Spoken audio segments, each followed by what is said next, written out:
for presentation or video makings. So we're going to talk it later. For the lectorial, as normal, we're going to break it into two sections. So section 1 going to be from 14:45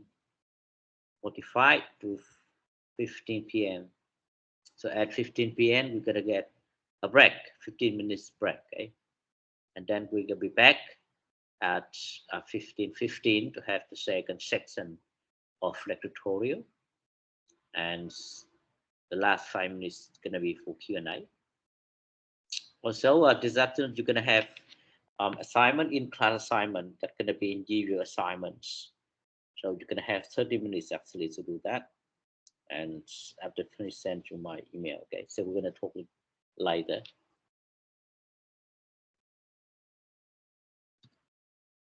So here's what we learned last week. Right, so last week we talked about the environment, HR environment. That means we're going to look through things, the factors existing outside the organization, outside HR department, and see how this is going to impact negatively, positively, directly, indirectly to HR. And remember that there are two major environments. One is external, the second is internal environment, right? For the external environment, we have two actually. One is macro environments. The second one is micro environment. And the internal environment is going to be focused on inside organization, okay? And last week we also got some discussion on this. On external environments, and we also have actually looked through how these factors can impact on HR. Although some of you get mistakes, actually last week we got mistakes with external factors of environments and internal factor environments. Okay, so external factor environment is the big one, existing outside the organization. Okay, and for the micro environments factors, we have legislation or legal, globalization, sometimes we call it global environment, cultural or cultures, society's culture, geography, and what else? Technology as well, natural environments. That is macro external environments. For the micro environments, external environments, we have suppliers, customers, competitors, etc. Right. But today we're going to focus on after the macro rather than micro. Marketing going to focus most on micro, but for us we're going to focus on the macro and internal factors. Internal factors, that means we're going to look through the thing inside organization. For example, leadership, okay, CEO leadership, organizational cultures, organizational values, organizational beliefs, because they're going to impact on our HR departments, organizational structure, the quality of employees, even actually management span, right? But the thing here, don't get confused between organizational cultures and societal cultures. They are different, completely different. Okay, societies, cultural societies, it's a big one. All right, it's related to country, region. But for internal, for organizational cultures, it's very specific one. It's relating to norms, code of ethics within a organization, and very small. So don't get confused with this. All right. So why we to analyze this? So and what we get from this, we going analyze external and internal environments to understand what is strengths. What is our strengths? Strength means that the power, which means that the thing that we do better than our competitors.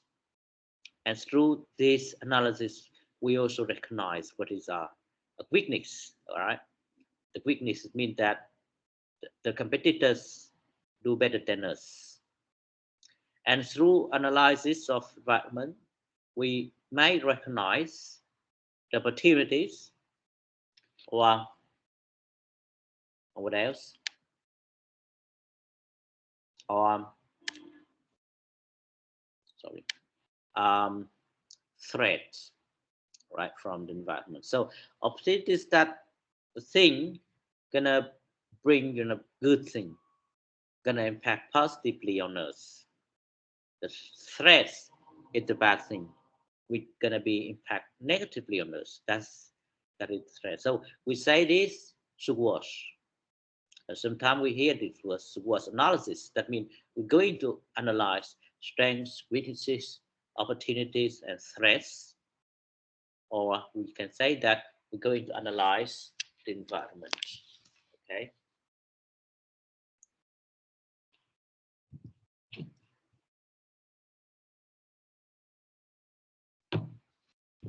So why we have to analyze this? Remember that we analyze words because we're gonna use this for strategic planning. All right. So every business, every organization that would be in developed countries or in developing country like us, we also, when we write out strategic planning, we had to, analyze the environments. And even actually in Vietnamese, I mean, in domestic public organization, public universities also do this, analyze environments and recognize what is strengths, weakness, opportunities, threats. From this, then we can recognize the objectives or the goals. From this, then we recognize. That's if we say this is part of this. All right.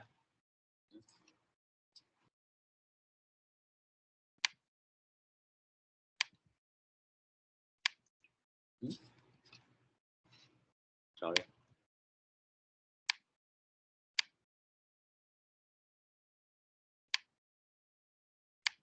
No, that's what. That's what. So from this, I mean, after we analyze squads, then we recognize organizational goals or objectives that we say strategic planning. And conforming with strategic planning, then we have HR planning, right? But HR planning also, linked with words. Remember that although HR planning gonna work after strategic planning, but the results of the words analysis is gonna be using for HR planning, right?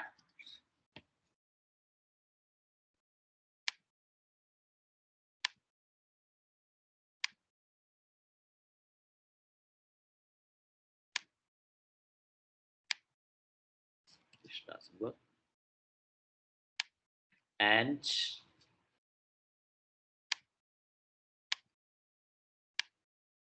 mm,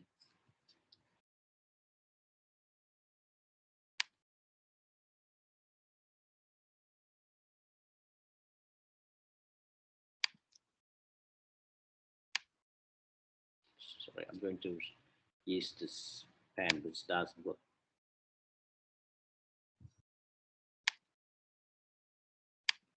No.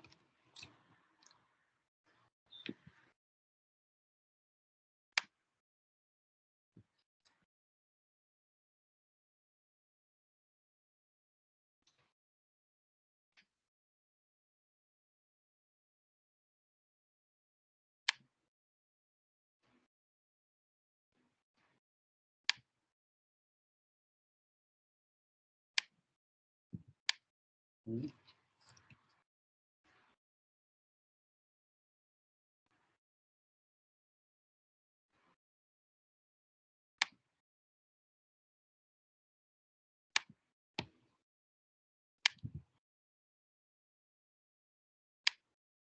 All right, it's work now. Okay, guys. Sorry.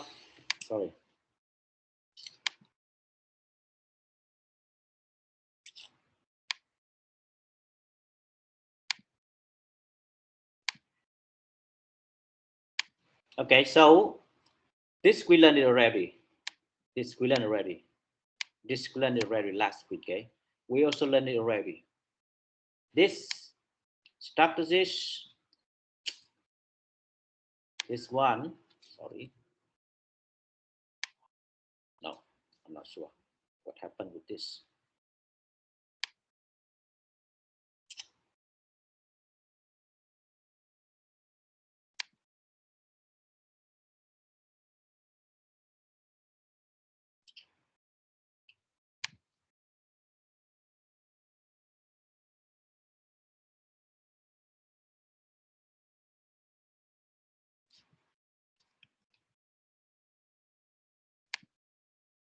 Hopefully it works. So we're gonna learn this one. We learn today. Okay, so this we're gonna learn. Okay, so this one we get it already. We get it already. We get it already. This one, not now. It's gonna be for advanced programs, but you should know it, and you can get it actually by reading the materials. So I posted the material already. You can get it. Okay. Today you're gonna learn this HR planning. So now you can see to make any plan related to HR, you have to analyze the environment, external environments, internal environments, recognize words, right? Strengths, weakness, opportunity, and threats. And we're going to use this for HR planning. And today we're going to know that what is HR planning, okay? But before we're going to move to the next section, I'm going to pick up journalism one to make sure that you guys understand it. Bùi thì Nhâm, you there? Yes, I'm here. All right, good. Could you give me an example of SWOT? Example opportunities from external environments. SWOT. You know what is SWOT, Nhâm? What is SWOT? Yeah, what is this? Everyone, what is this?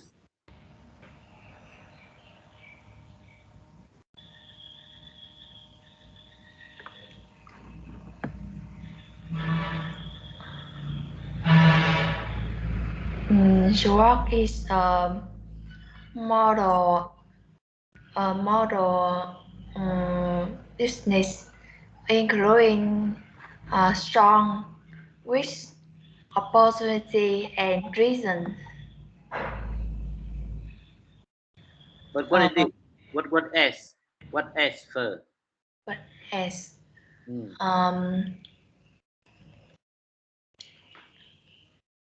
Yeah, what that mean? S. WOT. SWOT. What this mean? mean What's that? S is strength, you know? S It's for strength. W is for weakness. O is for opportunity. T is for stress.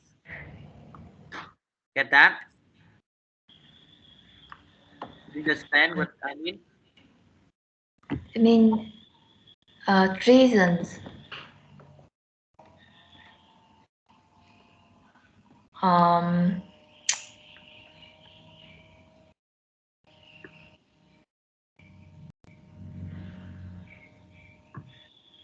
All right. So give me an example of external factors that gonna be opportunities for HR.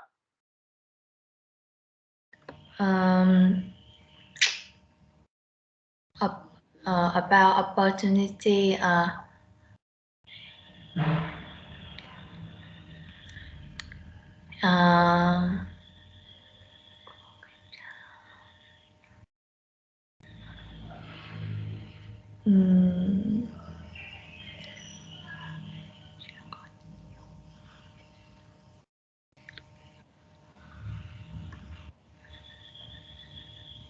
Okay, Nhâm, thank you. Oh, yes. Thank you. Phan Ngọc Kim Ngân, you there?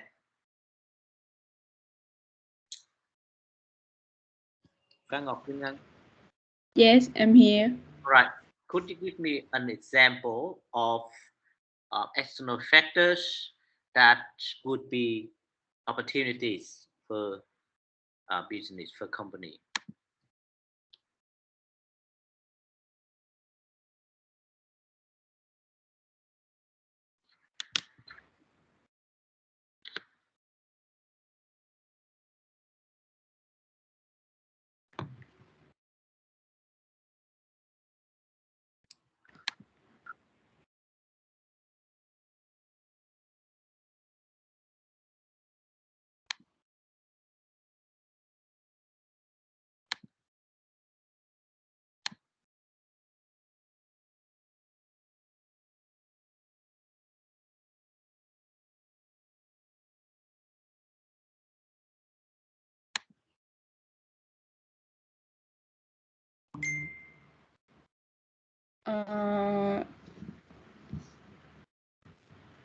Go ahead.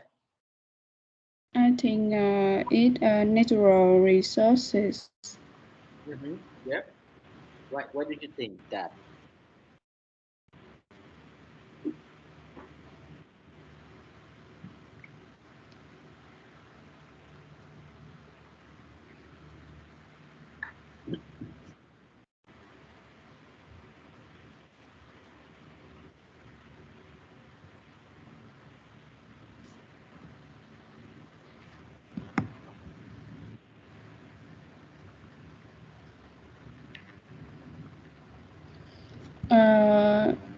Because there are many resources.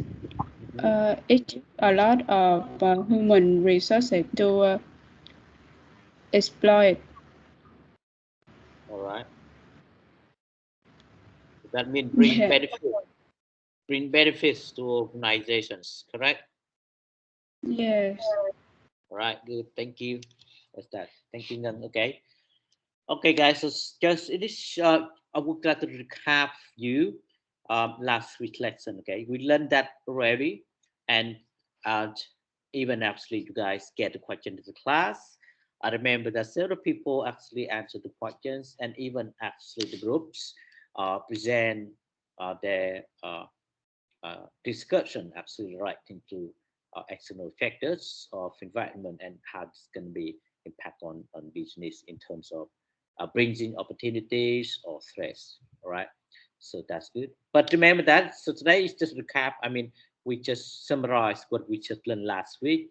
We're going to remind of you these things, and this is going to be linked to the lesson this afternoon. That's HR planning. I mean, lập kế hoạch nhân sự gonna be relating to this.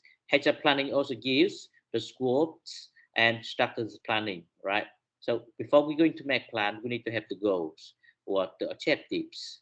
To get the objectives, we need to analyze the environment. That's why we need to know our words. And you guys also get group assignments that recognize threats, opportunities, weakness, strengths among business last week. Okay. All right. So for the next section, we're going to talk about this. Let me check the time. Okay. For the next section today, I'm going to talk about the presentation that's going to be the guidelines. So here, here are guidelines for you, okay, to do because you remember that you have presentations, but it's going to be different from other classes. You get option actually. I mean, you are free to select. One is you can do presentation.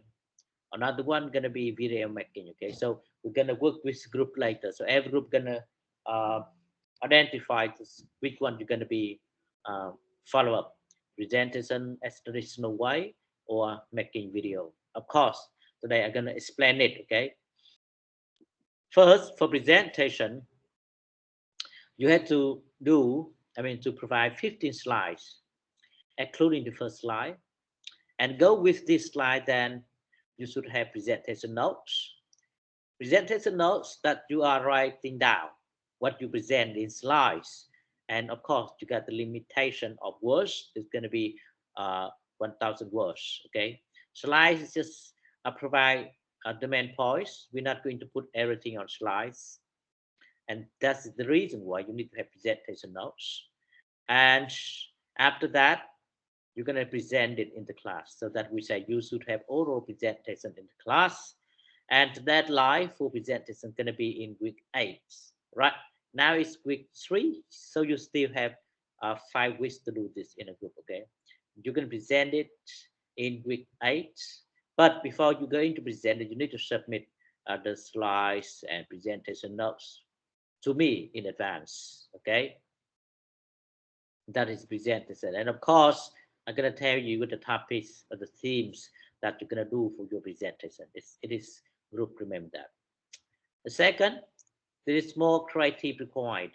So if you don't like to make presentation, so I have the second choice for you, is that video making. Okay, so this is going to be good for you because everyone get a smartphone, laptop, iPads, and I know everyone have social media channel. For example, everyone get YouTube, get TikTok. So this is going to be a good chance for you to make any movies, get views, numbers, and subscribe, get like, share from your teammates, from people in the class. Okay, and it's going to be role playing. Of course, you're going to work with people in a group. That we say role playing. Okay, and for the video, every video is going to be more than 5 minutes length. That would be 5 to 6 or maximum 7 minutes length, and then we're going to put this on social media and share the class in week 11, right?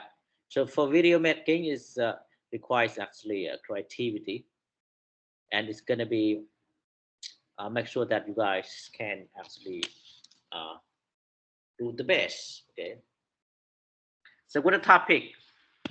Yeah, for presentation you're going to select, you're going to selecting one out of these teams, today. Okay, you can use focus on HR environment. That's what we learned from week 2. HR planning, today we're going to learn HR planning. You may like to select some topic from HR planning and present it in the class. Job analysis and design, recruiting and selection, performance appraisal, training and development, compensation, and labor relations. So guys, remember that maybe next 2 weeks, after Tet holiday, after New Year holiday, we're gonna have in-person class, on-site class. We're gonna go to school. Okay, we're gonna have face-to-face classes. That way, you need to present this presentation in front of the class in week 8. Okay, and you can select a kind of topics from these teams. So remember that I'm not going to ask you to provide presentation all the chapter. For example, HR environment is the big one. All right, you just select this some factors from this. For example, natural or legislation, and try to explain it, justify how these factors impact on HR in terms of opportunities, springing, or threats. Right? That's the way. For presentation, because you got the limitation of slide numbers and work limitation as well for a note, right? That is for presentation, and you can do it as normal.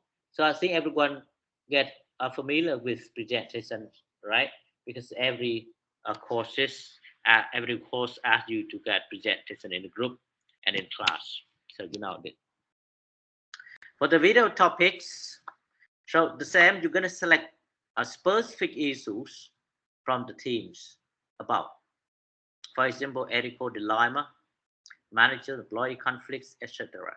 So of course, videos topic, you should select very small issues from these themes, and then try to explain it by playing role. Right? Make a movie. So you need to have maybe 3 or all people in your group gonna do so. Everyone gonna have the roles, make a story, make a movie, and going to explain the topic to make sure that people find it very interesting. People like it, and people understand what you're going to do. And of course, in English, not Vietnamese. Okay. And here I'm going to give you an example.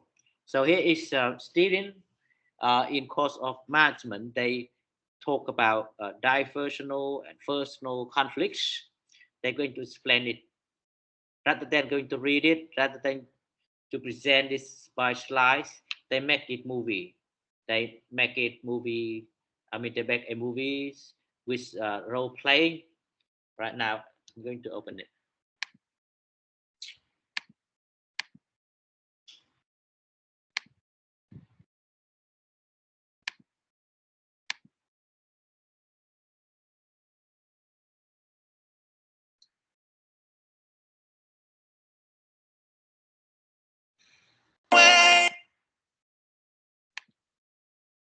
Let me change the screen.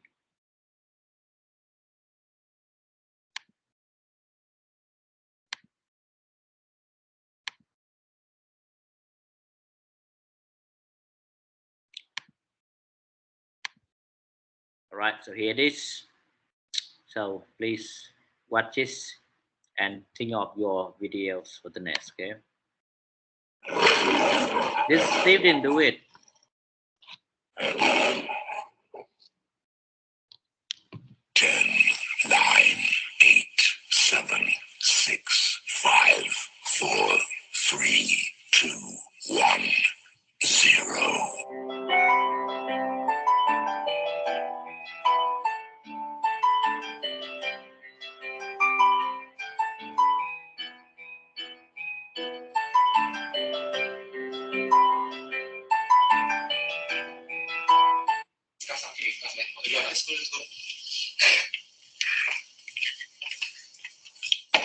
Hi boss. Morning guys. Today I received a task for you all. A very good job. And the reward for this job is after who did the best, will get an offer. Okay. Offer to become a manager to replace me. I also time to retire again. Okay. This job I need you guys settle it by before tonight 12. Okay. This one is the details of the assignment of the job. So any problem? No. Okay. Do your best. Okay. Okay. See you guys. Bye. Okay. Still got 1 hour to pass out. The play there, so many work still not finished. Still got 1 hour. Boss tomorrow only come a day. Chill lah. Tomorrow only come a day. You cannot finish later. You come out. Why? You don't trust me? I don't trust you because I worry we cannot finish the work. This group work. If you don't trust me, why we continue this job? Stop nagging lah. I'm not nagging. It's group work. We need to finish. This is group work. Why you not start pointing at me? Since when I'm pointing at you? I'm talking about group work. No. You want me to call you? Okay. Every time we are the last to finish the work. Every time we get told by boss. Without you, I can become manager. Okay, I said this. Don't do it. No need to do it. Why gotta be so rude? Don't you know you make Hey guys, let's meet again. So again, I just want you guys how do you think Garden's team? Garden team is quite managed. Your ideas have been used for so many years that you can pass. Let me tell you how. In this event industry, we need to have more creativity. Your ideas will not helping our company. Okay, well, so creativity, you mean an outdated. So you got any new or creativity ideas to provide? I think circus team is better than your garden. Stop. Circus. You think what? This is children carnival. We Yeah. talking about family carnival. This is the part. Children works well with clowns and circus. Good out, guys. That's a meeting. So we are a team, so we need to cooperate well. I think how about we taking a garden team and then we make insert some element of circus. So we make a fusion team of carnival. Does it sound special? How about it, guys? Yes.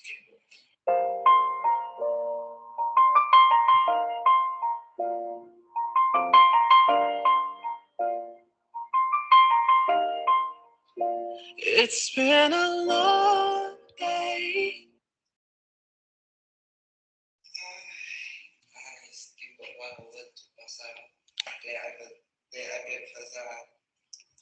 Long way. All right, that's just a example of video making, okay, directing to this course. In this video, there are two things they're going to explain, but they're not into the words, they use the movie. I mean, they make playing role. One is personal conflict, second is personal conflicts. And so look through this to get a point. We understand what's the difference between these conflicts. Right? One personal conflict is not good. You see, people get conflicts and they're gonna get breaking down, no more working together. But for personal conflicts, people also actually give to each other, but at least not to get the final one that's gonna be win-win. Everyone's gonna get benefit from that. That we say personal conflicts. So I'm not going to say that you have to follow up the content like this, but it's just make sure that you understand how to make a video like this, okay? And of course, we're going to talk about HRM. I'm going to be back to presentation slides. All right. So again, you have two actually options. One is you can select presentation, okay? And for this, you can provide 15 slides and presentation notes with 100 words, and also oral presentation of the class in week 8. If you don't want to work on slide presentation slides, then you can work on video making, actually work with people in a group to produce a video movie, and this more creativity, actually more creative. And so the videos should be 5 minutes length, 5 to 6 minute length. That's going to be fine. And we're going to present this. We're going to show it in the class in week 11. All right. So for the topic, so presentation and even actually videos, you need to select one of these themes. For example, HR environment, HR planning, job analysis and design, recruiting selection, performance appraisal, training, development, compensation, labor relation. All right. For the video topics, I suggest that you should select small one. I mean, very specific issues from these teams to make a video. That would be labor relation, for example, the conflicts, manager employees conflict, compensation, how people dissatisfied with the salary, for example, like that. How about the training? How about performance appraisal? So you got actually a lot of things to do with your video. And of course, you're going to work with people in the teams. So you get 5 people and you get 5 roles to play, right? And of course, we're going to present this in front of the class in week 11, okay? So now going to the group Google Sheet to see if you need to work in the people in the group, okay? Let me change the screen. We go to the group members.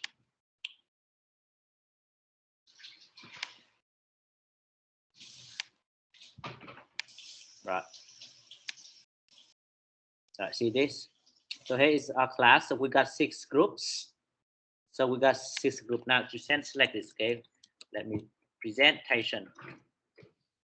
Yeah. And video making. So you're gonna work, you groups gonna work together and to identify which one you're gonna do. Also the topic, okay? Select a topic so you can discuss this with people in the group. So let me ask, make sure that you are there. Group 1, are you there? Anyone from group 1? Are you there? Yes. All right. Yes, teacher. Okay, good. So we kind of think that you're gonna do presentation or video making.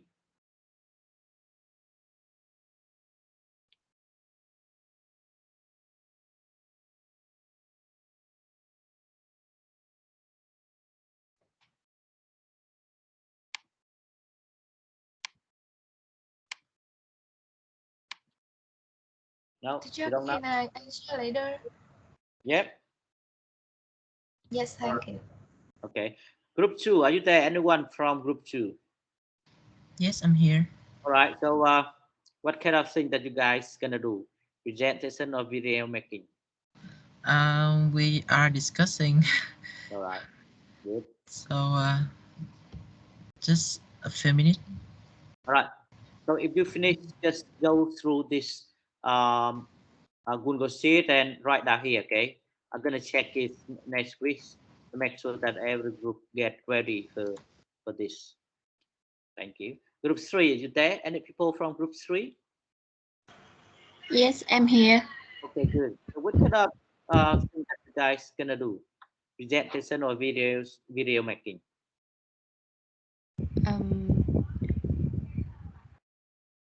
My group do video making. Right, good. Video, okay. So remember the topic, okay? Even to get the topic, should write out here. So if you're not clear with the topic or something, you let me know. We can work together, okay? Group 4. Anyone from group 4? Group Yes, 4. I'm here. I'm Okay. here. Okay, good. So what kind of thing that you guys gonna do? Presentation or video making?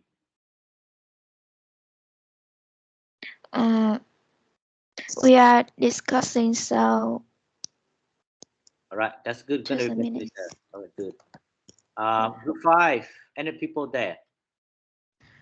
We decided to making video. Very good. Okay. All right. The last group, group 6. So what kind of thing that you guys gonna do? Presentation or video making?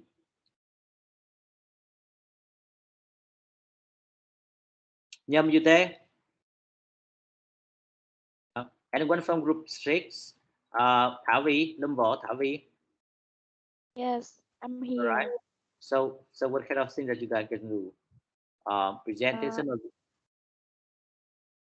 My group choose the video making. all right, very good. Okay, so that's gonna be because I suggest actually my suggestion is that video making because for presentation slide it's normal. It is very traditional. Every university, every student they do it actually. It's not new, but I wanted that to be new, to be creative, and you are generation Gen G, Gen Z. You are Gen Z, very creative, very vibrant, dynamic. That's you need to get the new one. You need to try with the video. Okay, make movie. It's very easy, yeah, because so far you see everyone get a channel, everyone gets smartphone. So if you get Instagram or TikTok, YouTube, you see a lot of people they get the channel and they produce movie and post on that and they get views and they get money as well, right? So we are not going to think money, at least pass this. I mean, get the good point from these activities. Okay, all right. So very good, guys. So but I'm not going to. I mean, to push you to have to do it. I know that videos making also get efforts. So a lot of things gonna do presentation as well, but think of I mean the thing that gonna have more creativity platform for you. All right. Okay. So that is that we're gonna do. So before we're going to have actually the holiday, I mean test holiday, maybe 3 weeks for holiday. So remember that you get a this assignment, group assignments, presentation or video making. Okay, so make sure that you work with people in a group, select the themes, and then going to read the themes, select a small thing, and write it down to make sure that you use, I mean, role playing, explain the issue, right? So like the movie, so everyone get, I mean, movie, right? We watch a lot movie and we get understanding of the story. No one going to tell us, but we watch the movie and then we understand what that the contents of that movie. So that is a way I ask you to do it. Okay, so that is I mean about um, activities. Now we're gonna move to the lesson. Excuse me, teacher. Yep. Group 2 have our decision. Okay. So we choose video making. All right. Very good. Okay. So we have at least so far we've got 4 groups gonna be working on video making. All right. Thank you. Thank you, teacher. Teacher, Yeah. I'm from one Okay. in my room to make video. All right. Good. Okay. Yes, You guys, thank you. all right. You guys like video. That's good. So take the holiday, take holiday. Okay. To gathering and make video. All right. Yeah, teacher. Yep. Yeah, group 4 choose video making tool. Okay. Good. We only have Greeks. All right. So everyone get select video making. Okay. That's good. Okay. So try to do it. Okay. Take the TED holiday. I mean, meet all the one. I mean, your group mates, and you can make movie actually that time. And remember that the content of the movie is related to HR. Okay. Select the topics from HRM. We're not going to talk all the issues. And of course, there are a lot of things actually to do with HR topics. All right, so now we're going to move to the lesson this afternoon. So as I mentioned earlier, this afternoon we're going to talk about some human resource planning. That means we're going to make actually planning, okay? I mean, make plans. So everyone should have the plan. At least you understand what's the plan, okay? You guys get the plan, I got my plan. Ít nhất chúng ta phải hiểu kế hoạch là cái gì. Hôm nay chúng ta sẽ học kế hoạch về nhân sự. Nhưng mà các bạn phải hiểu kế hoạch là gì. Mình đã học kế hoạch ở cái môn Principle of Management. You got what is the plan, you understand the plan. So trong kế hoạch là có mấy cái vấn đề mà các bạn thấy nó rất rõ ràng. Một là phải có cái mục tiêu và sau đó các cái hoạt động. Có những cái kế hoạch đơn giản nó không thấy mục tiêu, nó chỉ có kế hoạch hành động thôi. Ví dụ như thời khóa biểu schedule đó.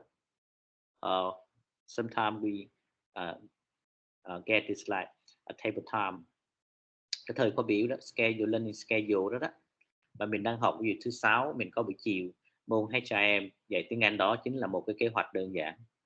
Thì đó là kế hoạch, đó là chỉ ra là ngày này làm gì, ngày mai làm gì, ngày mốt làm gì. Đó. Thì không biết các bạn nào, nhưng mà đối với mình khi mình là student như các bạn đó, thì mình cũng có kế hoạch và mình luôn đặt mục tiêu. Ví dụ kỳ này mình phải đạt bao nhiêu điểm, môn này bao nhiêu điểm, và sau đó mình đưa ra kế hoạch hàng ngày. Mình khi tới lớp đó mình phải phát biểu, mình đã tranh thủ để kiếm điểm này điểm kia, rồi làm bài cho tốt, học bài để đạt điểm tốt. Thì đó là cái kế hoạch.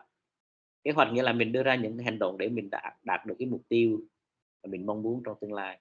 So that means we're not going to be clear about the future. We need to forecast. Nhưng rõ ràng là mình không biết tương lai nào, nhưng mà at least mình có cái kế hoạch. Ví dụ bạn nói ngày ra Tết này là chúng ta sẽ học on-site or in-person meeting, tức là face to face đó, mình không còn online, là mình sẽ là offline ở trên Tân Bình đó. Thì nếu các bạn ngoài tỉnh thì chắc chắn các bạn sẽ lên kế hoạch sẽ vào Sài Gòn sớm để mà kiếm chỗ trọ ở, thì đó là kế hoạch. Right? But we're not, so at least you understand what the plan, okay, or planning, make a plan or planning. Now we're going to understand this, I mean, in HR. So for HR, if you work for HR department, you also to have the plan. Sau này nếu các em làm trong cái lĩnh vực HR nhân sự thì cũng phải có kế hoạch nhân sự. Và kế hoạch nhân sự nó rất là quan trọng, dường như hàng năm nó phải làm kế hoạch. Các bạn hay nghe kế hoạch định biên này kia đó, tuyển dụng này kia, nó có một kế hoạch hẳn hoi, chứ không phải là thích là tuyển, không thích là sa thải. Nó phải có kế hoạch, bởi vì cần con người duy trì cái hoạt động doanh nghiệp liên tục. Alright. So we're going to begin with learning objectives. Learning objectives is that mean what I want, alright? You should get it, so I want you to get this. So after we finish this afternoon, you guys understand it, alright? The first is that you're going to be able to describe, understand, first understand, and describe HR planning process. Right? So what the steps of HR planning? And what is HR planning? You should understand it. Describe HR planning and its step as well. All right. I'm not going to ask you that to apply it, but at least you understand what is planning and describe the steps of HR planning. Second is that you're going to be able to discuss how one forecasts for supply and demand of human resources. So you're gonna know that the supply forecast for supply and demand of human resources. Forecast là dự báo, supply là cung ứng, demand nhu cầu, right? Cung ứng nguồn nhân lực và nhu cầu. So there's gonna be two things, right? We need to forecast how many people we're gonna have for the next year to address requirement for production, right? That's we say forecast. And that demand of human resources. So we got the demand, then we got the supply. So where are we going to get people? We're going to recruit staffs from universities, or where? That is, we say supply. Okay. The third learning objectives is that you're going to be able to list options for handling a shortage and surplus of employees. So what does it mean? The third objectives, meaning that you can understand how to manage talent shortage or surplus. That means how we're going to work, how can we manage with shortage, employee shortage or employee surplus. In Vietnamese, that cái mục tiêu thứ ba đó là tụi em sẽ sau chiều hôm nay này tụi em sẽ hiểu cái cách thức mình quản lý trong trường hợp mà thiếu hụt nguồn nhân lực. Thiếu hụt nguồn nhân lực thì mình sẽ làm như thế nào, dư thừa thì mình sẽ làm như thế nào, đúng chưa? Với những cái đặc biệt là trong cái mùa dịch này, chúng ta thấy nó rất nhiều thứ xảy ra, thiếu hụt nhân lực. Bây giờ mình đã recovery rồi, mình đã ổn định rồi thì ai sẽ là người lao động? Rồi trong cái mùa Tết này rất nhiều doanh nghiệp này kia cần nhân lực, để làm sao để mình có thể tuyển dụng kịp. Lưu ý này không phải lúc nào tuyển dụng, bởi vì em tuyển dụng là phải nhanh được đâu. Bây giờ em thông báo tuyển dụng phải là 5 tháng sau, thậm chí 1 năm sau mới tuyển được người ta. Tuyển về em phải đào tạo nữa để người ta hội nhập, như vậy rất lâu để đáp ứng. Nhưng mà có những cái đơn hàng bây giờ em đặt đơn hàng ngay bây giờ này, thì bây giờ ai làm? Không có người sao làm được, phải tuyển người. So a lot of things that we're going to discuss today. That's we say handling a shortage and surplus employee. The last objective is going to be for your reference, optional, okay? That you're going to be able to identify how organizations can measure and analyze the effectiveness of HR management practice. So it's related to metric. We're going to talk in the last slides. I'm not going to emphasize on this bit upside. So I'm going to focus on 3 things here: that HR planning process, forecast for supply and demand of human resources, and also list options for handling with this and surplus of employees. So we're going to focus on this. So how can we get this? How can you get understand these learning objectives? Of course, you should be a proactive listener, okay? A proactive listener. If you're listening to this lecture now, if you're watching my lesson, so you're going to get a voice. Or if you would like to understand deeply, so I suggest that read the chapter, the book textbook. I have posted this chapter on MS Teams that you may need to download and read it. Chapter 2 talk about this very details and to get understand it, but I'm not sure if you understand English. But that's why I think you should attend my lesson, my class, and go back to read the chapter books. I try my best to translate into Vietnamese some key terms, so that's gonna be helping you a lot to understand this lesson. Okay.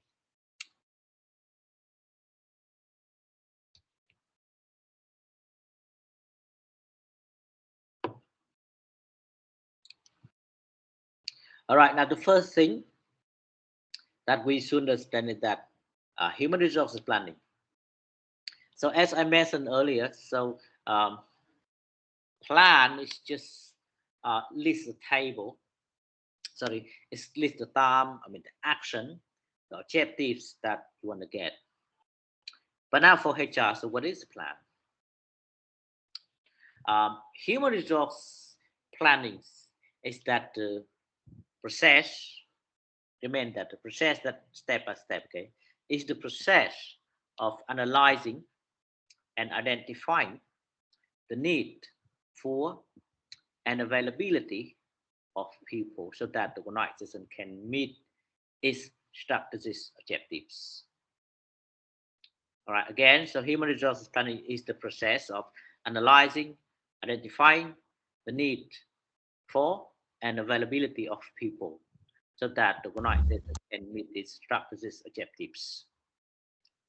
So that relating to, we are going to identify the demand or needs of HRM, and we're going to look through the supply for HRM to make sure that we got enough people to work for us and help us to get our strategic objectives. Right? That is, we say HRM. But the focus of HR planning is ensuring that the organization has the right number of people with the right capabilities at the right times and in the right places. So what does it mean? The right number of people with the right capabilities at the right times at the right places. So that means we're not, when this is very important for HR plan. So don't just think easy. We just going to recruit people to fill the vacancy. No, the people that you recruit should be have capability. They can address the position well. All right. So never think that because there are not a lot of people, there are not many people going to apply. I mean, submit the application. Only one actually candidates. Then you select them. No, never think that. Right? You make chance to not the way that use outsourcing in until you get the right people. Okay. So for the HR planning, when we talk about the recruit something, so to ensure that you get the right number of people with the right capabilities at the right times and the right places. What we mean at the right time. So I think the right numbers with the right capabilities is clear. Đúng số lượng, đủ năng lực, right? That's clear, but đúng thời điểm và đúng cái nơi. What that mean? At the right times. So you need to predict, I mean, forecast. So when you're gonna get people. For example, you know, the time is very fluctual. I mean, the periods, business periods is fluctual. You see that before, I'm not going to talk about the COVID-19, okay? But before TED holidays, so there are not many people actually go to shopping. But when the TED coming now, this time you see a lot of people actually they doing shopping. But at that time, every supermarket lack their employee, right? But you can actually recruit a lot of people to work for you because not every day you get many customers. Just only maybe at holiday season, then people go to shopping. So that way you need to understand where you're going to recruit people and what kind of contracts, cái loại hình lao động khi nào mình cần tuyển, chứ không phải là lúc nào cũng tuyển 100 người mà trong khi ngồi ngáp không có việc để làm. Như ví dụ thì nói bây giờ đang cái mùa holiday này, chuẩn bị Tết này, các siêu thị bây giờ rất là đông đúc, lúc này cần nhân viên. Nhưng mà hết Tết thì đâu có nhiều nhân viên đâu có nhiều khách hàng đâu. Chẳng lẽ bây giờ Tết này cần nhân viên em tuyển 100 người, cái hết Tết rồi không có nhân viên, không có khách hàng rồi ngồi ngáp, rồi em phải trả tiền à? Right? So that is we say the right times and the right place. The right place. Ví dụ mình vẫn nói Copmart, nhưng mà Copmart Sài Gòn thì chắc chắn khác với các Copmart ở các tỉnh miền Trung. Copmart Sài Gòn thì rất đông khách hàng. Cho nên không thể là Sài Gòn tuyển 10. Đấy, đó là Copmart ở miền Trung đó, ở Sài Gòn tuyển 10 thì mình cũng phải tuyển 10. Cũng tuyển 10 mà trong khi không có khách hàng. The right places, right? So that is very important. So in HR, planning, an organization must consider the availability and allocation of people to jobs over longer periods of time. So not just for the next month or even the next year. Okay. For example, leaders at Prudential Financial are asked to determine what jobs are emerging in the company so that work areas can be properly staffed in the future. So that means we're going to talk about the future. Okay.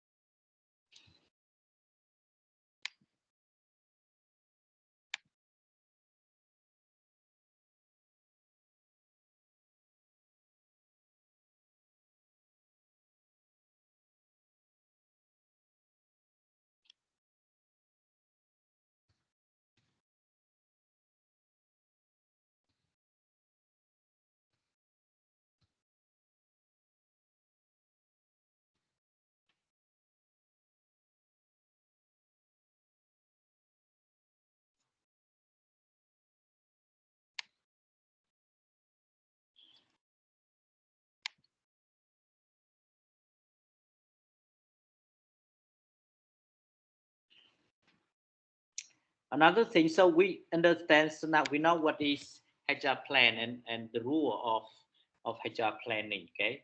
So what kind of planning and how can we approach HR planning?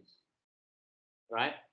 Or in Vietnamese that mình đã biết cái hoạch định nguồn nhân lực là gì, những cái quy tắc đối với cái việc lập kế hoạch nhân sự, và cái cách nào để mình tiếp cận được cái HR plan, hay nói cách khác, những cái ví dụ nào để mình thấy đó là mình đang lập kế hoạch HR. Alright, so here is the approaches. What it is. So HR plans can include several approaches. Actions may include shifting employees to other jobs in the organization. Sometimes we got the words like job rotation that move people from this department to other departments. Laying off employees or otherwise cutting back the number of employees.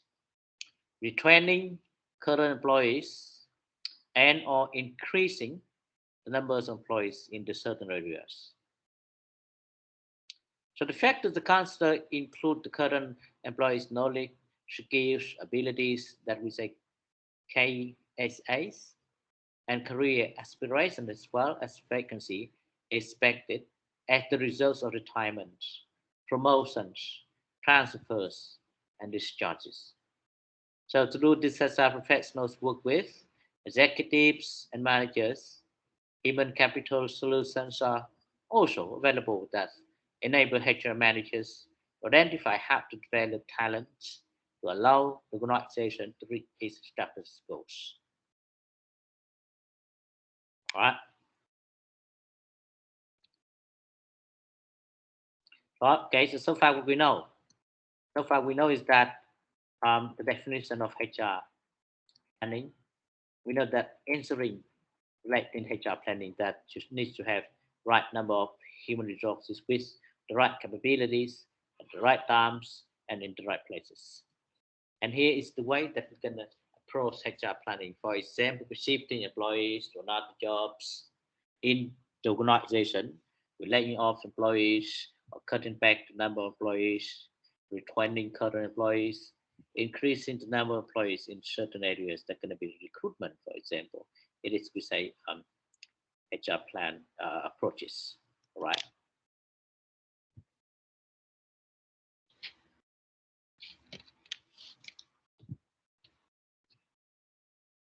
All right, so let me ask randomly some people to make sure that you get understand. So give me an example of HR planning. Đặng Minh Trâm, you there? Yes. Okay, could you give me an example of HR planning, please? I think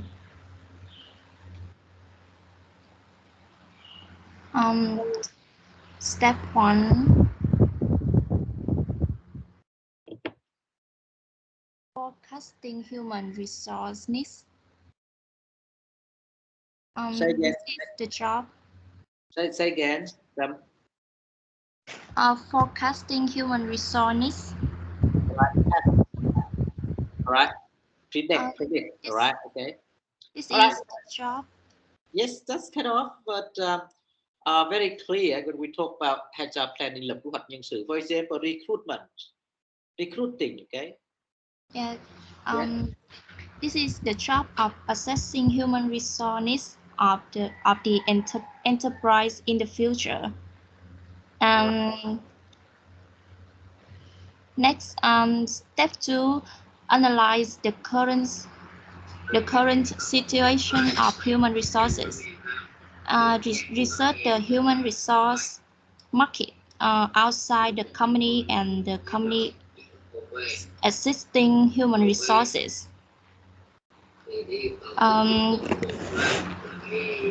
Step 3, make a decision to increase or decrease human resources. Compare the company's human resource needs with the current human resource situation to make a decision to increase or decrease staff. Step 4, make an implementation plan. And the last step is always to re-evaluate what you have done and what is lacking and come up with ways to improve it. That's all. What's that? It's our planning process. Yeah. I'm going to learn this later, but I'm not going to do like that. We got our process. All right. Thank you, Tom. Okay. So here is our process. Of course, maybe you use different book. They may have different process, but in general, the content is similar. We do the same, but we give the textbook. This textbook we have only 4 steps for HR planning process. The first step is very clear that we're going to analyze environments, and we learned it already last week, right? And I also have recaps you about this. So look at this slide and to see here, the first step is that review, organization, environmental analysis, and strategies plan, right? So we do it to recognize the SWOT. We recognize what is our strengths, what is our weaknesses, what is opportunity, what would be threat to us from external environments. So teacher. Yep. Maybe you forgot change the slide. Like I will see the table. All right. Let me check. What table you see? The table you as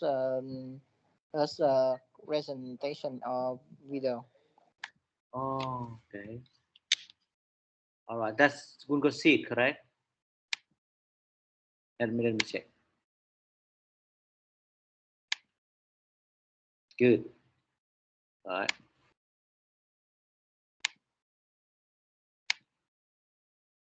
Okay, what do you see now? HR planning process. All right, good. So that's what I just mentioned. Okay, thank you guys. Okay. Okay, so here is HR planning process. Now you can see that we have 4 steps. Of course, it's maybe more than this, but it's a general thing. Okay. So the first step is that we're going to review organizations' environmental analysis, what strategies, plans. So we do it to recognize the strengths, weaknesses. We're going to see what kind of opportunities from this environment may impact on us, and we also understand some kind of threats from organization. So after that, then we set up the goals, strategies, objectives. In general, And for the HR as well, we got the goals. And after that, we got the goal already here. So for example, the goal that's going to be, as Tom just mentioned, that's going to be increase or going to be decrease employees, right? For example, COVID-19, we analyze the words, the environments, and we see that disease going to be coming, for example, COVID-19, and the government going to have their regulation on social distancing. So we will not have face-to-face meeting. So in that case, the business is going to be shut down. So that means what we're going to do, because we need to save money, that we need to reduce number of employees. So if we do so, we're going to reduce or we're going to increase. We need to evaluate the workforce. We access external and internal workforce. I mean workforce here, the employees, okay? We're going to access, đánh giá cái nguồn lực bên trong bên ngoài, nguồn nhân lực bên trong bên ngoài. That's the access external and internal workforce. So for the first section, I mean the first step, I'm not going to talk this. So why? Because environmental analysis or environmental scanning, we have this already. We learned it already. Where? Week 1. Okay. So that's why I'm not going to talk it again. So we're going to focus on step 2, step 3, step 4. And it's just explaining in general way. Later, we're going to have the slides, presentation slides for each stage. All right. So again, we assess external and internal workforce to recognize how the workforce is available. That we look through external conditions and influences. So what kind of thing going to influence on HR supply, internal workforce capabilities, and key SI, knowledge, skill, capability. After that, then we're going to forecast the future. Forecast is that about, okay, for the future. We're going to look through the demand for human resources or supply of human resources. So in case here we say demands, demand that we're going to look through, that we're going to reduce number of employees, or we're going to increase number of employees, when we're going to reduce, or when we're into increase number of employees. That is, we need to know, the demands. And this stage we say forecast. We're going to forecast our demands for human resources and supplies of human resources as well. For example, you are Samsung, right? For example, you are Samsung. You work for HR department at Samsung Corporation. So you may predict about, okay? You might predict or forecast this time, holiday season, that season, customer gonna buy TV a lot, right? So for that reason, you need to provide a lot of products, right, to address the demands, and of course, to maximize the profits. So you need to predict or forecast the demand. So what I just said, that we just recognize the demand for HR. The second, you get the demand. So you're going to work with CEO of Samsung and talk to him that we need more people, we need more workers to produce products, because at the moment, a lot of customers, they go to buy our products, they go to buy Samsung TV for their Tet holidays, okay? But we don't have enough products. We need to produce more TV to get profits. But we need to have people. Who's going to do that? Because at the moment, we don't have enough employees. That is, we're going to work, focus on demand for human resources. And then you're going to think of students who are gonna graduate this year, that gonna be your human supply. That could be forecast. So that is the second that we're gonna do, is that supply are going to look through supply of human resources, right? So we're gonna recruit employee, and are there anything that gonna impact on this? For example, unemployment rates, tỷ lệ thất nghiệp, right? Nếu tỷ lệ thất nghiệp cao thì mình dễ tuyển hơn, nhưng mà tỷ lệ thất nghiệp thấp thì khó tuyển. Lúc này nghĩa là người ta ai có công việc hết và người ta không có muốn rời việc, hoặc nếu người ta muốn về làm cho Samsung chẳng hạn, người ta phải đòi lương cao hơn, khác biệt hơn thì người ta mới đi. Nhưng mà khi tỷ lệ thất nghiệp mà cao đó thì rất nhiều người đang chờ việc, thì lúc này dễ tuyển hơn. That is forecast, okay, for supply of human resources, nguồn cung ứng. So after that we get a forecast, then everything gonna be clear. So far everything gonna be clear. Cho đến bây giờ thì mọi thứ đã rõ rồi. Mình phân tích môi trường rồi, mình dự báo được trong tương lai rồi, mình xác định được mục tiêu rồi, đúng rồi, mình xác định mục tiêu rồi. Bây giờ mình sẽ tính là mình sẽ tăng hay là giảm nhân sự.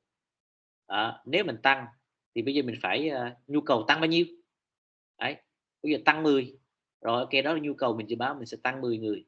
Thì bây giờ tiền người này đâu ra, kiếm ở đâu ra người này, cái nguồn đâu cung ứng cho mình phải dự báo. Đó là cái bước theo. Và cái cuối cùng đó, that we make, là cuối cùng mình làm kế hoạch, that make HR plan, that's gonna be employee retention and turnover, recruiting resources and means, selection process and actions that we should develop HR staff training plans and actions, right? So now you can see, before you going to recruit staff, you had to make a plan like this. It's pretty long actually. Như vậy bây giờ tụi em thấy là để lập ra một kế hoạch tuyển dụng thì nó phải trải qua mấy cái bước này, right? Normally we don't do the SWOT. Thông thường mình không có phân tích môi trường, bởi vì nó có sẵn doanh nghiệp người ta làm rồi. Mình chỉ có cái mục tiêu từ cái chiến lược thôi. Ví dụ cái cấp của chiến lược người ta đưa ra, ví dụ từ đây từ đây đến tháng 5 tới đây thì cái số lượng sản phẩm người ta dự báo của mình sẽ tăng lên, và khách hàng họ thay đổi cái thói quen mua sắm như vậy. Nhưng mà mình đánh giá là nhân sự hiện tại thì mình đang thiếu, cho đó mình phải tuyển người, right? Thầy không biết ở các cái doanh nghiệp, nhưng mà ví dụ thầy work cho cái university, ví dụ thầy làm cho cái trường đại học này, thì bây giờ cái nhân lực này cũng, ví dụ như dự báo này, thầy kể trường đại học bây giờ người ta đang thấy tỷ lệ sinh viên vào các chương trình hợp tác quốc tế ở Việt Nam ngày càng tăng. Đó. Năm này 100, năm tới 200, năm tới là 300, tỷ lệ tăng lên rất nhiều. Nhưng mà sinh viên mà học chương trình nước ngoài nó rất là quan trọng, đó là phải kiếm được cái giảng viên tiến sĩ tốt nghiệp từ những nước nói tiếng Anh, tức là họ dạy được bằng tiếng Anh và họ có năng lực nghiên cứu, thì khi đó nó mới đáp ứng được cái profile, cái yêu cầu từ trường đối tác bên kia. Ở giảng viên bây giờ chương trình liên kết là phải được cái trường đối tác bên nước ngoài chấp nhận cái giảng viên đó về cái chất lượng. Và kiếm đâu ra? Bởi vì thực tế bây giờ những giảng viên mà nói dạy tốt nghiệp tiến sĩ ở nước ngoài mà các nước nói tiếng Anh thì dường như cái cơ hội việc làm của họ cũng rất là lớn. Đó. Bây giờ các bạn tuyển học sinh vào ào 100, 200 người, rốt cuộc giảng viên không có đủ, phải đi thuê người dạy, bán thời gian này kia thì đâu có đáp ứng tương lai được. Bán thời gian thì lúc người ta có rảnh thì người ta dạy, còn không người ta đâu có dạy. Alright, that is the making plan. So for that reason, you see, we need to have the long term, we think of this and then make plan. Nhưng mà để làm đó thành thử mình có một kế hoạch nó dài hơi, người ta gọi là kế hoạch dài hơi, cả một năm kế hoạch. Ví dụ năm nay mình phải tuyển được 5 người. Đó là cái mục tiêu. Thì HR các anh phải làm liên tục vấn đề đó, anh phải tìm cho bạn được 5 người đang tuyển. Đó. Nhưng mà thực ra mình bây giờ các cái trường, các cái đơn vị công bây giờ người ta chưa nhìn nhận được vấn đề đó. Đó phải là một cái chuyên nghiệp, right? So that is what I want you actually to do it, okay? So when you're going to become a HR professional, you're going to do like this. Now we're going to go through so again, let me mention, I'm not going to talk about this. Here, we did it already, okay? Which one? We get this already, that's why we're not going to talk it anymore. We're going to have, sorry.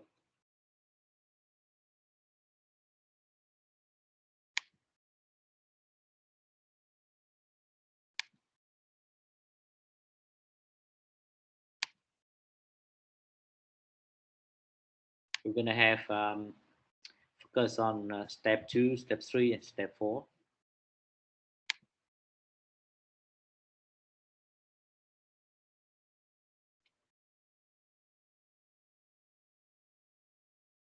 Now we're going to go through the first is planning for external workforce availability. I mean here. The second one, that's assess external and internal workforce, external condition and influences. That means we're going to look through the available workforce, planning for external workforce availability.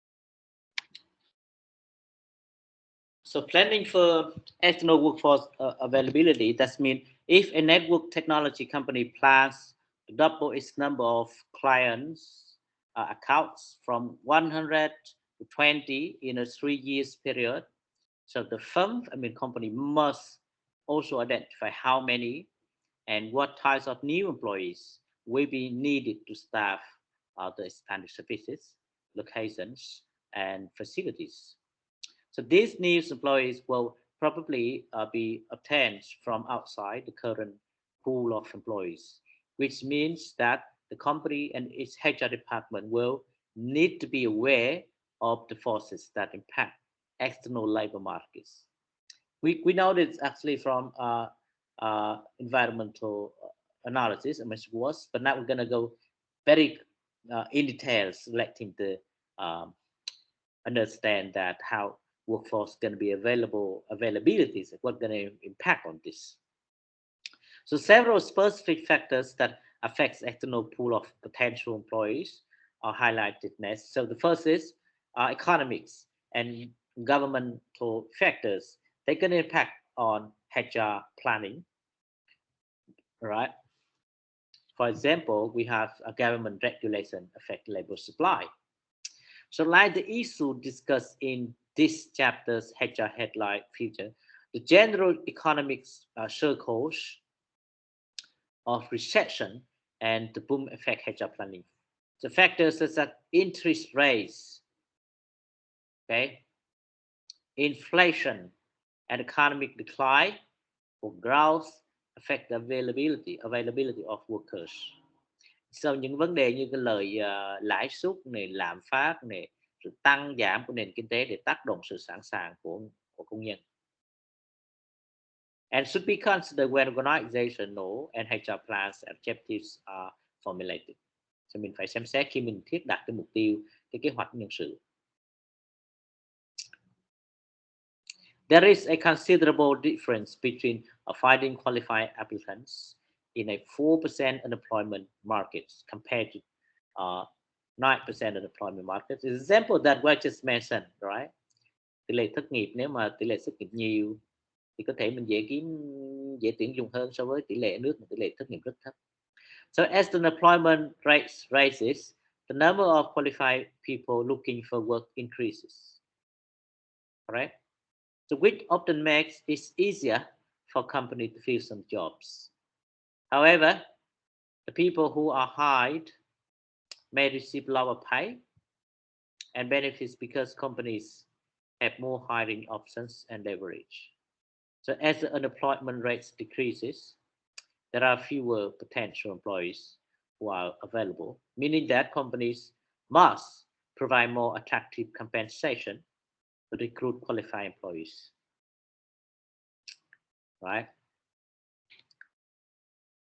A broad array of government regulation affects the labor supply and therefore HR planning.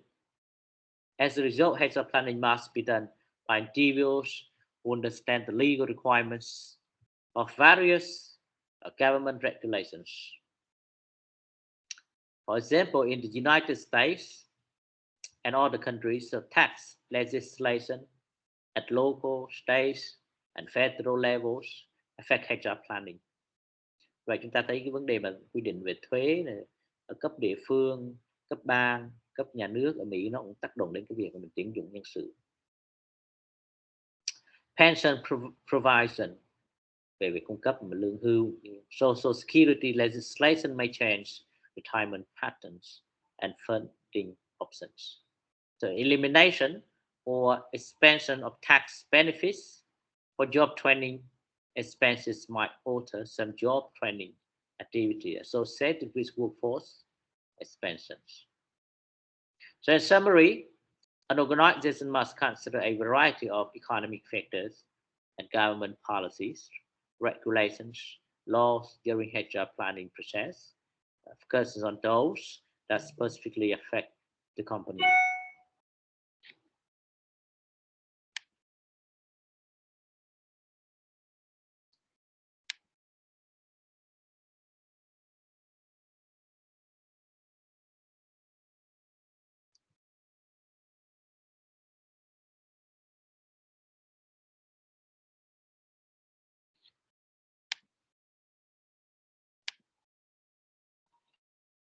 The second factors that we need to look through which gonna be impact on HR is that geographic competitive evaluations. So when making HR plans, employers must consider a number of geographic and competitive concerns. The net migration into a particular region is important. For example, in the past decade, the population of some US cities in the south, southwest, and west has grown rapidly and provides source labor. However, areas in the northeast and midwest has experienced declining population or net out migration, so which affects number of people available to be hired. Cái này giáo trình này mình học ở Mỹ nhưng mà Việt Nam cũng tương tự, cái net migration là quan trọng lắm. Mình xem xét dưới góc độ geography địa lý đó, thì thông thường các bạn thấy ở thành phố lớn, ví dụ thành phố Hồ Chí Minh, Hà Nội, thì dân nhập cư rất là nhiều từ các tỉnh lẻ đó. Người ta nhập cư ở đây thành thử lực lượng cái lao động rất lớn, tuyển dụng rất dễ. Cho nên chính vì điều đó các khu công nghiệp là nó tập trung vào các thành phố lớn. Lực lượng sinh viên đại học, trường đại học. Bây giờ ở mình đây cái làng đại học quốc gia nằm ngay khu công nghệ cao thì các bạn thấy nó rất là rõ ràng. Doanh nghiệp mở ra và có sẵn cung ứng lao động luôn, đó là doanh nghiệp nào cũng muốn như thế. Nhưng mà không phải là vấn đề bây giờ nó không nằm ở đó. Ví dụ vừa rồi đó, một cái ví dụ I think gonna talk is in Vietnamese. Ví dụ vừa rồi khi mà xảy ra dịch đây nè, thì rất nhiều công nhân họ bỏ việc, họ bỏ về nhà. Người ta thống kê cách đây một tháng ở khu công nghệ cao là chỉ đáp ứng được 60% công nhân luôn, nghĩa là 40% công nhân mà trước đây làm cho khu công nghệ cao này chưa trở lại. Như vậy vấn đề các bạn thấy đang thiếu nhân lực chứ không phải dễ. Đó. Các nhân sự này, các cái công nhân ở thành phố này, Bình Dương, Đồng Nai, Sài Gòn, thành phố Hồ Chí Minh khi họ về quê đó, ở miền Trung, miền Bắc đó, thì có khi họ không quay trở lại, bởi vì đó bây giờ các tỉnh miền Trung và ngoài Bắc đó họ cũng có khu công nghiệp. Bây giờ Huế, Đà Nẵng thì các bạn thấy Đà Nẵng rồi Quảng Nam, Quảng Ngãi, Bình Định, dọc các tỉnh đó đều có khu công nghiệp cả. Công nhân từ đây về có thể thay về vào Sài Gòn thì họ lại kiếm việc ở đó luôn. Như vậy lúc này thì nó có nhiều sự thay đổi về nhân sự. Hay là ví dụ cách đây thì có tìm hiểu về Tây Nguyên. Ngày xưa Tây Nguyên thu hút dân ở ngoại tỉnh vào rất nhiều, đặc biệt liên quan đến nông nghiệp. Nhưng mà mấy năm trở lại đây, khi mà cà phê, cao su, các cái cây chính ở Tây Nguyên nó mất giá, dường như người ta bỏ đi rất là nhiều. Đặc biệt ví dụ những người ở công nhân ở người ngoài Bắc đó, thì họ không còn ở Tây Nguyên, họ về quê, bởi vì quê họ bây giờ có khu công nghiệp, họ về họ làm. Như vậy điều đó nó dẫn đến trong đối với cái công ty, khi mình làm nhân sự mình phải thấy cái nguồn cung ứng cái người lao động và cái tình hình địa lý nó có những thay đổi. The second is that direct competitors, đối thủ cạnh tranh của mình đó, are not important external force the constant HR planning. Để khi mình lập kế hoạch HR này kia, bị tuyển dụng phải xem cái đối thủ cạnh tranh của mình. Right. It's a fair deal to consider the competitive labor markets and to offer pay scales and benefits compatible with those of organizations in the same general industry and geographic location may cost the company dearly in the long run. All right. Finally, the impact of international competition must be considered as part of environmental scanning. So global competition for labor intensifies as global competitors seek jobs and workers around the world. It's something that is seen when jobs from the United States are outsourced to countries with cheaper labor.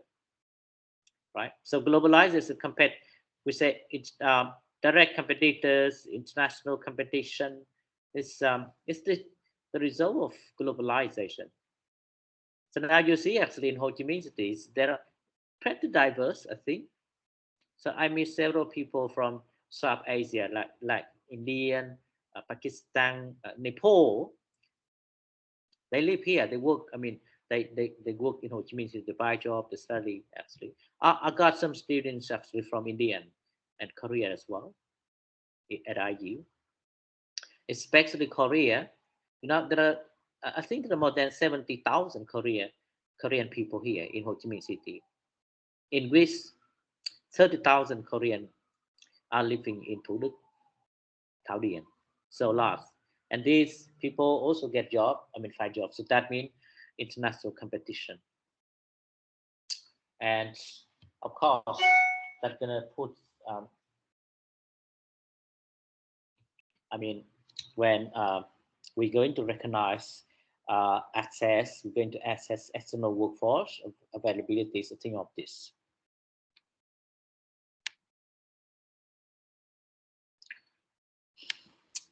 Another thing, pretty important, is that the change in workforce considerations. So significant changes in the workforce is both in the United States and globally, so must be considered when examining the outside workforce during HR planning. So shifts thay đổi in the composition of workforce combined with the use of different work patterns have created workplaces and organizations that are notably different from those of the past. For instance, many employers provide flexible workplaces that enable employees to balance their work and personal responsibilities, but recent evidence suggests that some firms are scaling back these opportunities because their businesses have become leaner due to the recent recession. So when scanning the potential and future workforce, it is important to consider a number of variables, including aging of the workforce, cái độ tuổi lao động. Right. So for example, in our country, what we normally hear is that we are golden workforce. Bây giờ ở mình Việt Nam mình thường là mình nói dân mình là độ tuổi vàng, dân số vàng. Nhưng mà mới đây khi mà đọc các cái thông báo về cái lực lượng lao động Việt Nam mình đó, thì nó đang có nguy cơ dân số già. Nghĩa là mình chưa trở nên giàu có, nhưng mà dân số lực lượng lao động đã già, bởi vì tỷ lệ sinh bây giờ rất ít. Ví dụ như cái thế hệ thầy bây giờ cũng đã gần 40 rồi, thế hệ sau này thì càng ngày càng ít. Và trong khi chúng ta vẫn còn nước nghèo chưa phát triển, mà tỷ lệ mà cái dân số mà vàng đó nó càng đi xuống. Alright. Growing diversity of workers. So I just mentioned it already, actually relating to India, Nepal, South Korea, Malay, Thailand are living in our country and going to find job as well. So you're going to work with that. So what happened here when we talk about the growing diversity of the workers? So new skills or language, for example, English is going to be required for new graduates like you. Như vậy khi mà mình thấy những cái yêu cầu, những thay đổi trong cái điều kiện lực lượng lao động này về sự đa dạng, đa quốc tịch, đòi hỏi là cái kỹ năng mới cho những người mới ra trường nó cần thiết hơn. Ví dụ am hiểu về cái văn hóa, ngôn ngữ rất quan trọng. Female workers, work-life balancing concerns, especially Work-life balancing concerns is very prominent issue now in Western countries. For example, in some countries like New Zealand, they has get a deal with the government that workers only work in 4 days per week and they get full pay. Female workers, so they're going to be similar as men. Now they not only female, even as the LGBT, they're going to be getting equal employment. And another thing is that availability of contingent workers, là lực lượng lao động mà bây giờ nhiều người, đặc biệt ở nước ngoài, người ta không có làm việc cố định biên chế như ở mình, mà cái lực lượng mà lao động theo kiểu mà freelancers đó, tức là người ta tự do đó, người ta không phụ thuộc vào một cái công ty nào cả, nó càng ngày càng tăng. Thành thử là đó cũng là một cơ hội cho các doanh nghiệp khi trong trường hợp mà doanh nghiệp ở tình trạng là thiếu hụt lao động đó, thì mình có thể tuyển dụng những người này. Outsourcing possibilities, sử dụng dịch vụ bên ngoài. Bạn lưu ý cái outsourcing is it's popular word, but I'm not sure everyone can understand it. Tại ví dụ outsourcing đơn giản, ví dụ tại trường học quốc tế đó, cái bộ phận bảo vệ và cái vệ sinh mà quét dọn hành lang, lau dọn nhà vệ sinh ở trong trường đó là không phải nhân viên của IU, mà IU cái đại học quốc tế thuê hẳn từ công ty bên ngoài.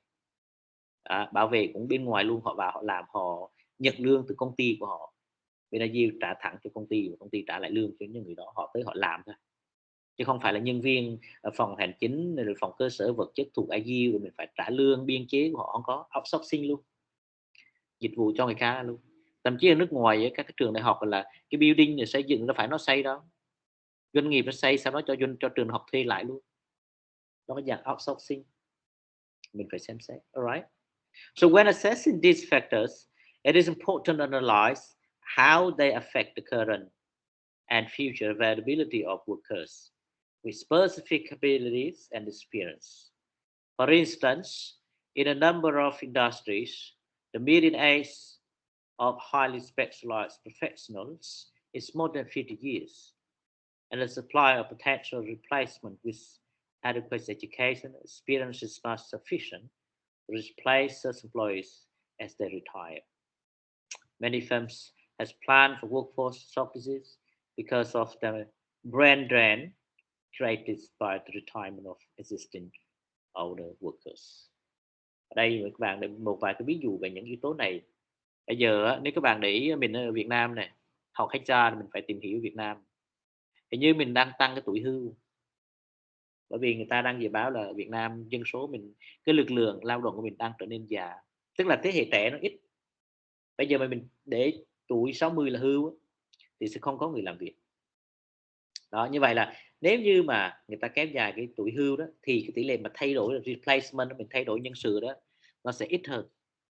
Nhưng mà đôi lúc có thể là nó tốt, nó ổn định, nhưng mà đôi lúc người ta lại không thấy. Doanh nghiệp ví dụ khi mà những cái thay đổi đột ngột, ví dụ như vừa rồi khi COVID-19 happened, okay, so every enterprises they shut down or even actually they change from online working to offline working to online working, they had to change.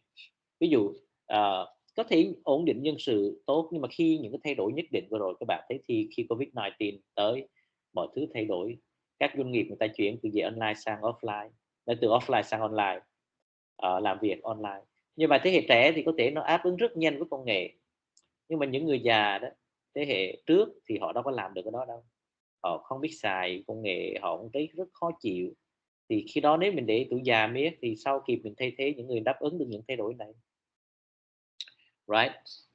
So a lot of things you should understand. And another thing that we got brain drain là chảy máu chất xám. Right? Bây giờ những nhân lực lao động giỏi đó, khi họ về Việt Nam họ giỏi về chuyên môn, thành thạo ngoại ngữ đó, thì bao giờ họ về Việt Nam họ làm, họ cũng nhắm các công ty đa quốc gia họ làm. Hoặc họ ra nước ngoài họ làm ở Việt Nam một thời gian, họ chuyển sang công ty ra nước ngoài làm. Đó cũng là một cái vấn đề. Thì làm sao vấn đề đối doanh nghiệp mình đó, khi mình lập HR đó, làm sao mình tuyển được họ. Ví dụ các cái ngành ở chất lượng cao đó, ví dụ ngành dịch vụ, ví dụ giáo dục, giảng dạy các cái bậc đại học, thạc sĩ, tiến sĩ mà đòi hỏi chất lượng cao tầm quốc tế đó, thì để kiếm được giảng viên tốt nghiệp, tiến sĩ từ các nước nói tiếng Anh, có khả năng nghiên cứu này kia, tiếng Anh thành thạo rất là khó, và họ cũng có nhiều chỗ làm, có thể họ chuyển sang công ty nước ngoài này kia, đó gọi là brand drain. Think of this case when we make HR plan.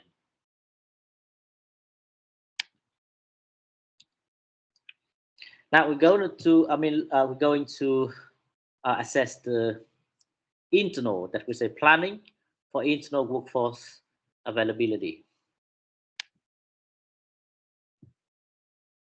So analyzing jobs that will need to be done and the capabilities of people who are currently available in the organization to do them is the next step in HR planning.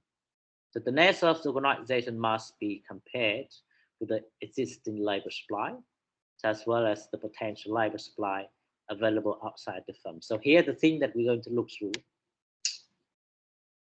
it is current and future job audits. So what are audits? I think everyone gets familiar with financial audits, kiểm toán, tài chính này kia. But for job audits or HR audits, it's going to be strengths towards, right? So that means audit job audit, we're going to assess the people, they're going to access HR issues. Như vậy cái kiểm toán và kiểm tra thanh tra liên quan đến cái nhân lực này ở nước ngoài là có cái tổ chức bên ngoài nó tới kiểm tra toàn diện cái vấn đề nhân sự của mình, xem thử coi nhân sự hiện tại đã đáp ứng công việc chưa, cái công việc hiện tại nó đã bao hàm hết cái nội dung, rồi cái cụ thể công việc của nó có những cái kiến thức, cái kỹ năng nào đòi hỏi mới không, và đánh giá cái hiệu suất mà công nhân hiện tại đang làm, có cần từ đó đưa ra các chính sách để mà công ty cải thiện. That's we say current and future job audits. So the starting points for evaluating internal workforce strengths and weaknesses. Cái điểm đầu tiên đó để mình đánh giá cái điểm mạnh điểm yếu của workforce bên trong đó, lực lượng lao động ở trong này, is an audit of the jobs. Là mình đi kiểm toán cái công việc, hoặc thanh tra kiểm tra cái công việc. That are expected in the planning period. Và đó là một cái mình phải làm trong cái quá trình mà mình lập kế hoạch. A comprehensive analysis of all current jobs provides a basis for forecasting what jobs will need to be done in the future. So much of the data required for the audit should be available from existing staffing and organizational database. The following are key questions addressed during the internal jobs assessment. For example, what jobs exist now, and how essential is each job? Mình xem thì coi là hiện tại có bao nhiêu công việc trong công ty, và mỗi công việc đó nó quan trọng như thế nào đối với sự sống còn của công ty. How many individuals are performing each job? Bao nhiêu người thực hiện một công việc đó? What are the reporting relationships of jobs? Những mối quan hệ báo cáo của công việc đó như thế nào? So what are the vital key essays? The knowledge, skills and abilities needed in the jobs. Kỹ năng, kiến thức, kinh nghiệm này kia, nó yêu cầu cho mỗi công việc đó ra sao, là gì? And what jobs will be needed to implement future organizational strategies? Cái công việc nào sẽ được thực hiện, cần thiết để thực thi liên quan đến cái chiến lược tổ chức trong tương lai? And what are the characteristics of those anticipated jobs? Right, that's the question that relating to current and future job assessment or job audits.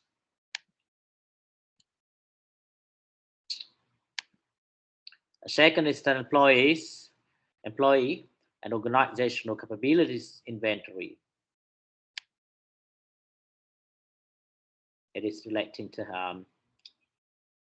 HRIS, Human Resources Information System.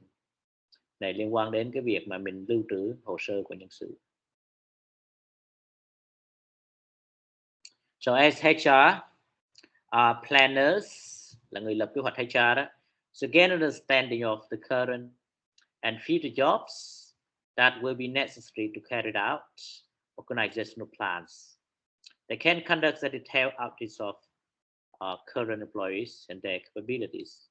So the basis that our employees should be available in the organization's HR records, right? So a inventory of organizational skills, capabilities may constrain number of elements. And the following are especially important. For example, individuals' employee demographic. For example, age, length of service in organization, time in present job. Như vậy là tất cả cái hồ sơ của nhân sự đều phải được lưu trữ về cái về cái tuổi, thời gian họ phục vụ cho công ty và cái công việc, kinh nghiệm, cái thời gian họ làm cho công việc hiện tại ra sao. Right. Individual employee, second is that individual career progression, jobs held, time in each job, education, training levels, promotions or the job changes, pay raise. Như vậy quá trình tăng lương, vị trí họ nắm, thời gian trong mỗi công việc, bằng cấp, quá trình đào tạo, thăng tiến đều phải được lưu trữ lại, tăng lương đều phải lưu trữ. Individual performance data, work accomplishments, growth and skills, working relationships, và các cái dữ liệu liên quan đến hiệu suất cá nhân phải được lưu trữ, ví dụ hoàn thành công việc, sự tăng trưởng và phát triển về kỹ năng của họ trong quá trình họ làm việc, mối quan hệ trong công việc đều phải được lưu trữ. Đây sẽ là dùng cho cái việc mà đánh giá, mình dùng những cái thông tin này để mình đánh giá cái mức độ sẵn sàng cho cái nguồn nhân lực bên trong đó. Khi mà mình muốn tuyển dụng thì đâu phải lúc nào mình cứ nhắm vô cái nguồn lực bên ngoài đó. Ví dụ các bạn thấy tập đoàn Nguyễn Hoàng đó, Nguyễn Hoàng rất nhiều trường đại học Hoa Sen, trường đại học Gia Định, trường đại học Hồng Bàng. Bây giờ Hồng Bàng nó muốn tuyển dụng thì thay vì cái tuyển bên ngoài thì nó có thể tìm nhân sự trong các trường của nó. Hoặc ví dụ đại học Gia Đình muốn tuyển dụng nhân sự, thay vì quảng cáo bên ngoài thì nó phải đánh giá nhân lực bên trong của nó cũng có. Ví dụ tuyển từ Hoa Sen đắp vô Gia Đình chẳng hạn. Như vậy để làm được cái đó thì cái hệ thống cả một cái Nguyễn Hoàng HR nó phải có hệ thống lưu trữ nhân sự. Tất cả các cá nhân trong cái tập đoàn nó phải được lưu trữ về cái profile, demographics, về cái quá trình phát triển nghề nghiệp, về kỹ năng, hiệu suất, đánh giá của sinh viên, vân vân. Mình dùng đó để mình khỏi phải lăn tăng cái tiền bên ngoài. Right. So detailed information about each individual employee skills are stored in an HRIS database, that is, we say Human Resource Information System database. Since this data may affect employees' careers, its use must meet the same standards of job relatedness and non-discrimination as those met when the employees was initially hired. Security measures must ensure that sensitive information is available only to those who have specific appropriate use for it. Of course, khi mình dùng những cái này mình lưu trữ, mình phải đảm bảo cái độ bảo mật. Không phải ai cũng biết được. HR hoặc những người có liên quan đến sắp xếp bố trí nhân sự nắm thôi. Managers and HR staff members can gather data on individual employees and aggregate details into a profile of the organization's current workforce. So this profile may reveal many of the current strengths and deficiencies of people in the organization. For instance, a skills mismatch may be identified in which some workers are either overqualified or underqualified for their jobs. The profile may also highlight potential future problems, right? For example, is if many workers lack some specialized expertise, such as advanced technical skills, the organization might find it difficult to take advantage of changing technological opportunities. Or if a large number of experienced employees are in the same age brackets, their eventual retirements that will likely occur about the same time might lead to fill the gaps in the organization. That's why we need to have it. So far what we know that we are talking the second step in HR process, that we're going to assess the availability of external workforce and the availability of internal workforce. Right. Như vậy là mình đang nói về cái bước thứ hai trong hoạch định nhân lực đó. Mình đi đánh giá cái mức độ sẵn sàng, cái mức độ sẵn có của lực lượng lao động bên ngoài và bên trong của tổ chức.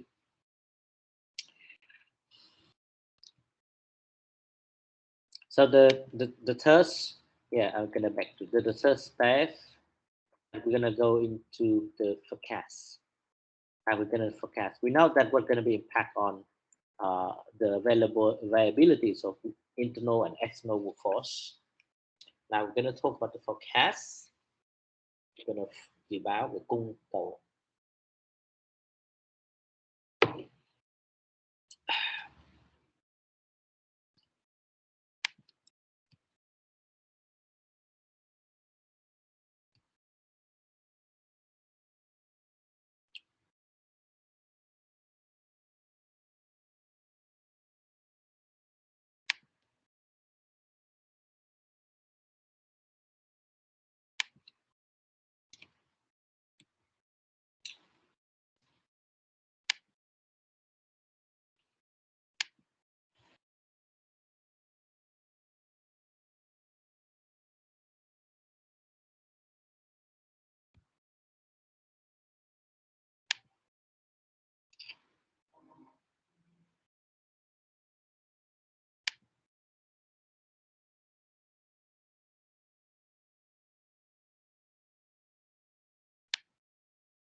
So forecast, HR, supply and demand.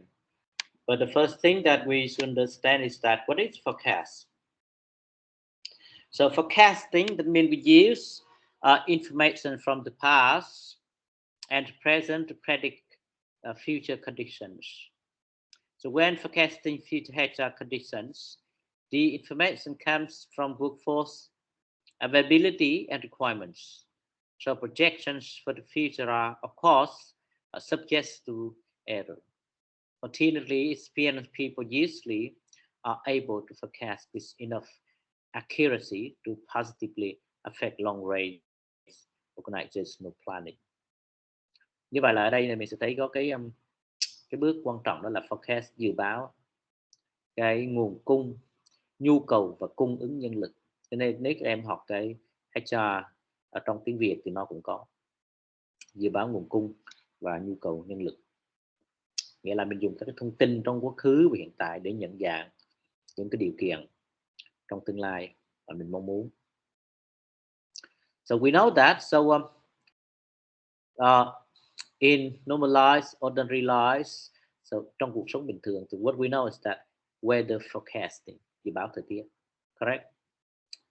Ví dụ hàng ngày thì mình biết, mình đến cái forecasting, mình biết cái dự báo như thời tiết này, buổi sáng là các bạn sẽ xem cái dự báo thời tiết, khi nào chiều hôm nay mưa hay nắng đó, vì khi mình đi học thì mình có mang dù hay là không, chẳng hạn như thế.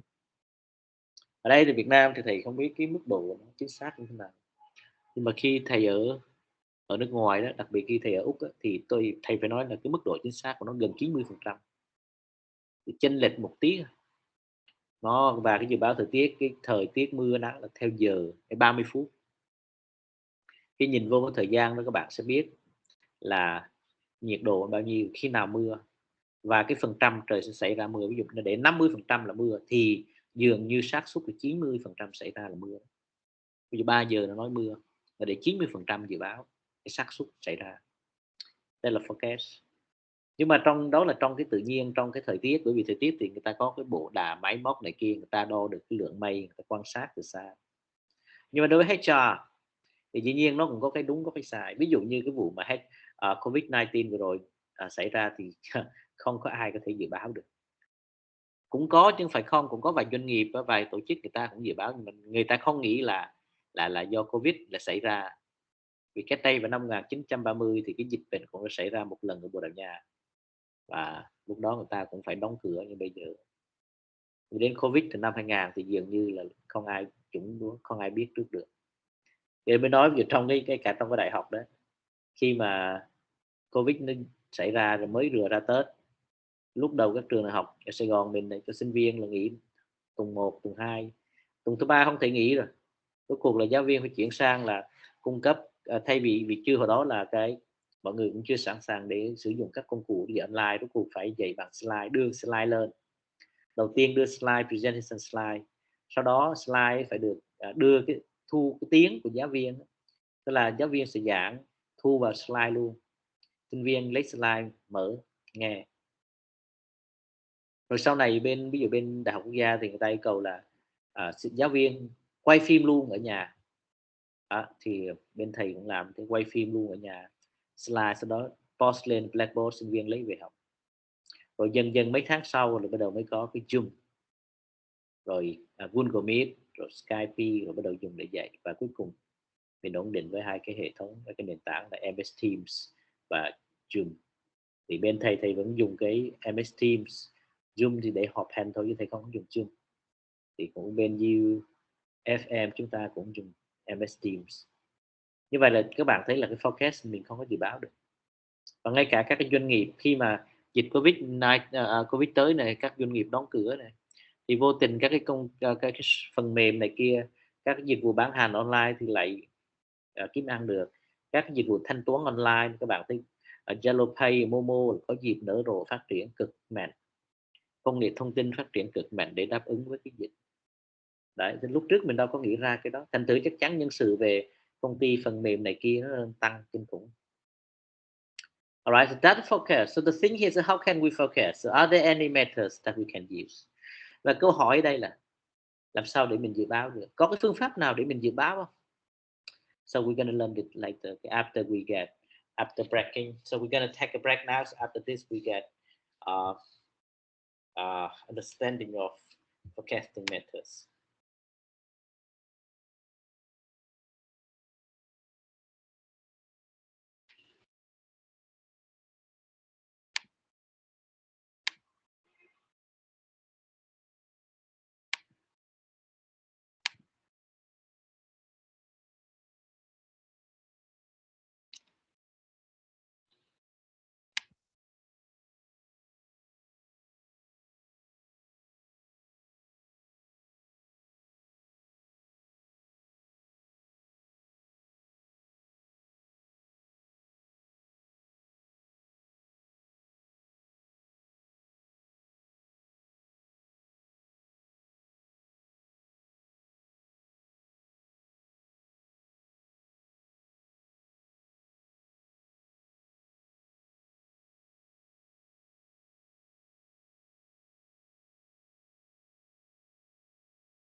Okay, guys. So we just forecast.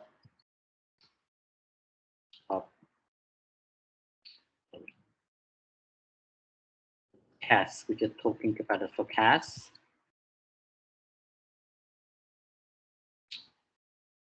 Right. So the next is we're going to look through HR forecasting methods.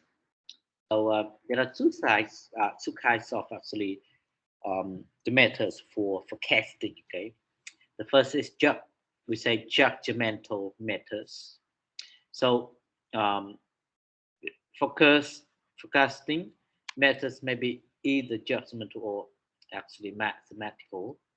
So as figures in this textbook, we got a figure through 7 solved. So I'm gonna look through this and explain. Okay. So for judgmental methods, we have the methods like estimates and the rule of thumb, the Danfield technique, and nominal groups. Now we're going to go through one by one. Okay, so estimates that can be either top down or bottom up, but essentially people who are in a position to know are asked how many people will you need next year. Estimate là cái dự báo, dự đoán. Thì cái này thông thường người ta nói là top down hoặc bottom up. Top down là từ trên xuống. Ví dụ là tổng giám đốc nếu họ tự thấy là nhu cầu là cần nhân lực bao nhiêu thì họ set up xuống HR, năm này phải tuyển 10 người hoặc bao nhiêu người đó. Cái bottom up là từ dưới lên, nghĩa là các phòng ban quá trình làm việc người ta thấy công việc này cần thêm người thì người ta đề xuất lên HR để tuyển, thì HR tổng hợp lại các phòng ban trình lên giám đốc để lập kế hoạch tuyển dụng, thì cái đó gọi là bottom up. Right. The second is that the rule of thumb methods relies on general guidelines applied to a specific situation within an organization. Như vậy, cái rule of thumb này liên quan đến cái guidelines, cái quy định, các cái chi tiêu, quy chế nội bộ này kia của tổ chức. For example, a guidelines of one operation managers provide reporting supervisors as in forecasting the number of supervisors needed in a divisions. However, it is important to adapt the guidelines to recognize a widely varying departmental needs. Cái rule of thumb này depend phụ thuộc vào từng cái công ty.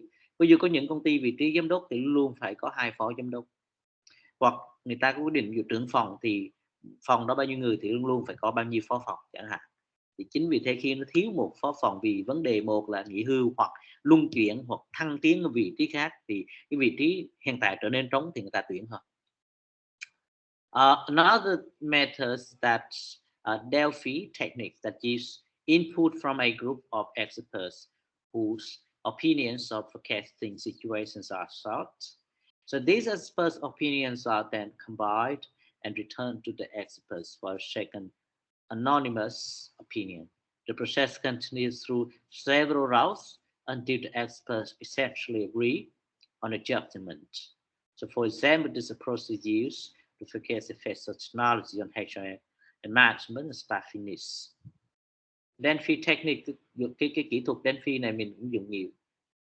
Mình thấy sinh viên mình cũng hay dùng nhiều cái Delphi technique khi mà design cái research questionnaire.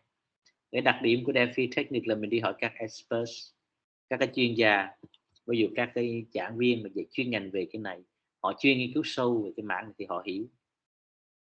The nominal groups, unlike the Delphi methods that require experts meet face to face, the ideas may be cited independently at first, discussed as a group, then compiled as the reports. Cái nominal groups thì nó khác với ở trên. Cái Delphi technique là các cái chuyên gia họ không có gặp mặt. Ví dụ em gửi cái câu hỏi cho thầy, em gửi cho câu hỏi cho thầy khác, thì các thầy sẽ tự đưa ra ý kiến độc lập.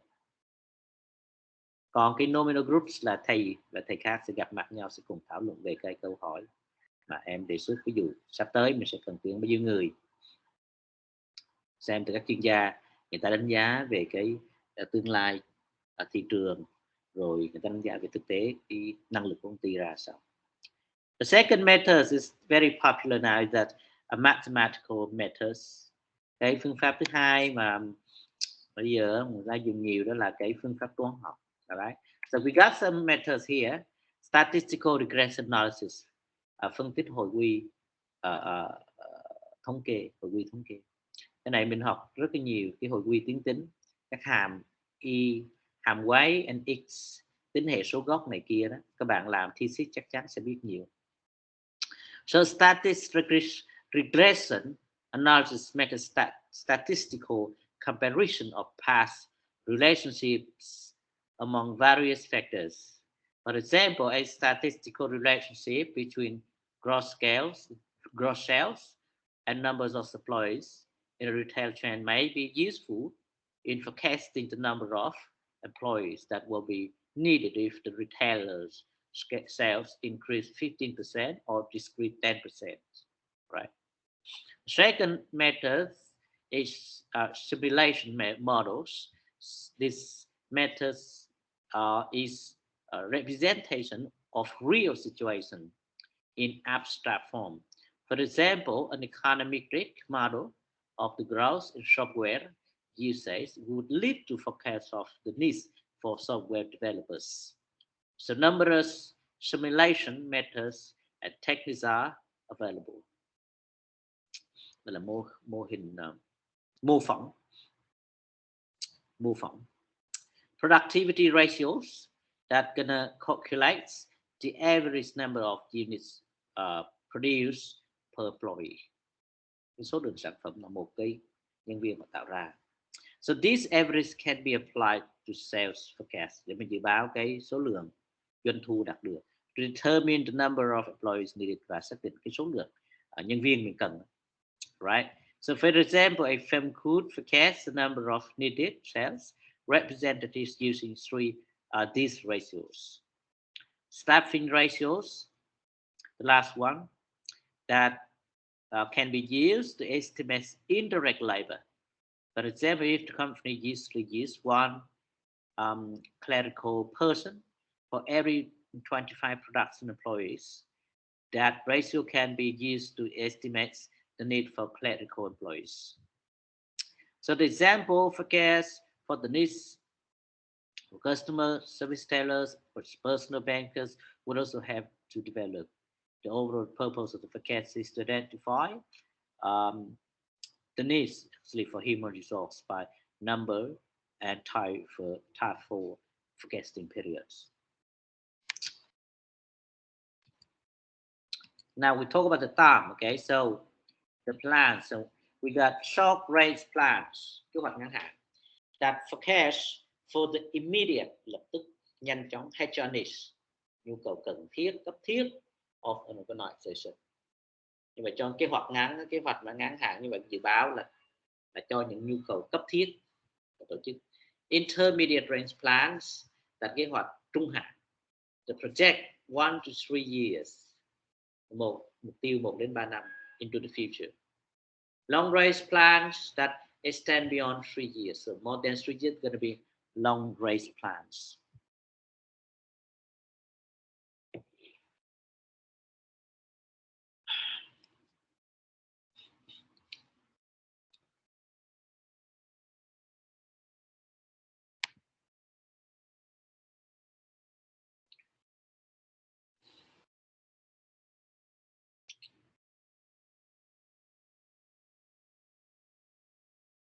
Now we go to understand forecasting the demand for HR. Dự báo nhu cầu nhân lực cho tổ chức, làm sao mình dự báo được. Alright. Forecasting the demand or needs for human resource. So the demands for employees can be calculated, tính toán, for an entire organization and or for individual units in the organization. Mình có thể tính toán cho cả tổ chức hoặc cho một cái đơn vị riêng lẻ. For example, a forecast might indicate that a firm needs 125 new employees next year, or that it needs 25 new people in sales and customer service, or 45 in production, or 20 in accounting and information systems, 2 in HR, and 33 in the warehouse. The unit breakdown obviously allows HR planners to better pinpoint the specific skills needed than does the aggregate method. So demand for human resources can be forecast by considering specific openings that are likely to occur.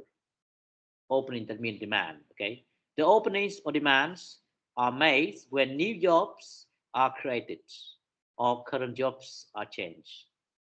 Additionally, forecast must consider when employees level positions because of promotion, transfer, turnover, or termination. Promotion thăng tiến, thăng chức, transfer chuyển vị trí, turnover có thể người ta bỏ việc, termination chấm dứt lao động.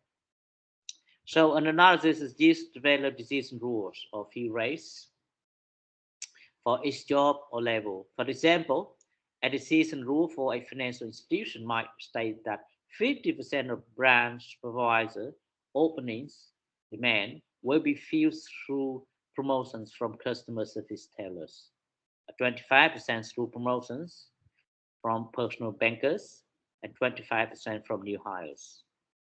Forecasters must be aware of multiple effects throughout the organization because as people are promoted from within and their previous positions become available.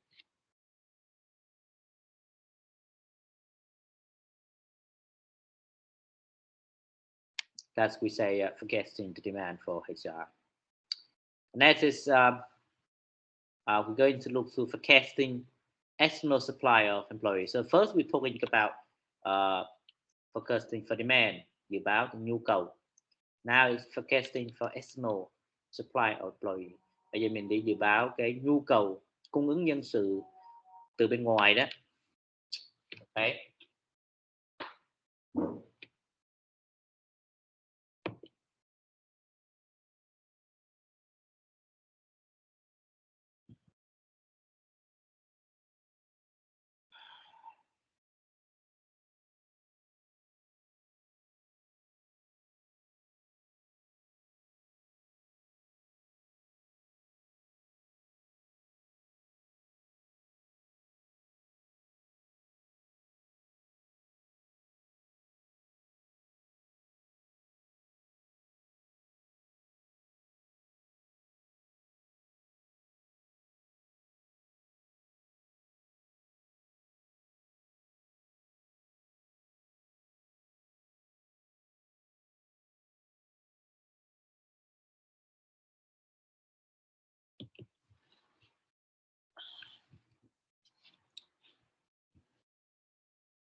So once HR needs have been forecast, the availabilities of qualified individuals must be determined. And forecasting availability considers both external and internal suppliers. So for suppliers, we're going to look through internal, both external and internal, okay? External that outside organization, internal that inside organization. So under the internal supplies may be somewhat easier to calculate. It is important actually to calculate the external supply as accurately as possible. So for external supply, the external supply of potential employees available to the organization can be identified.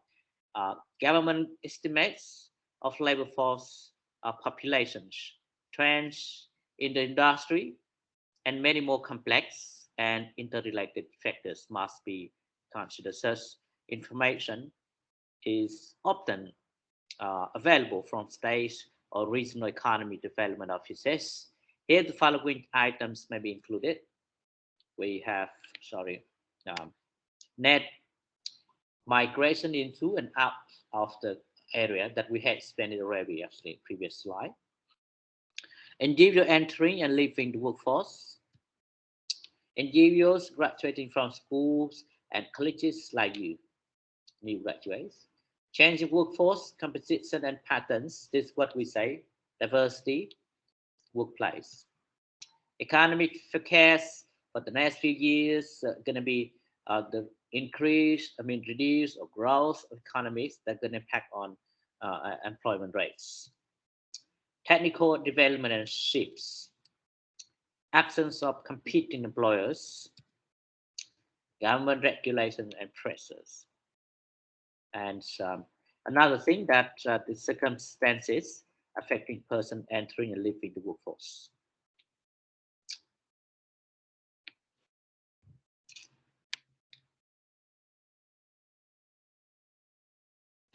So this figure here is formulae.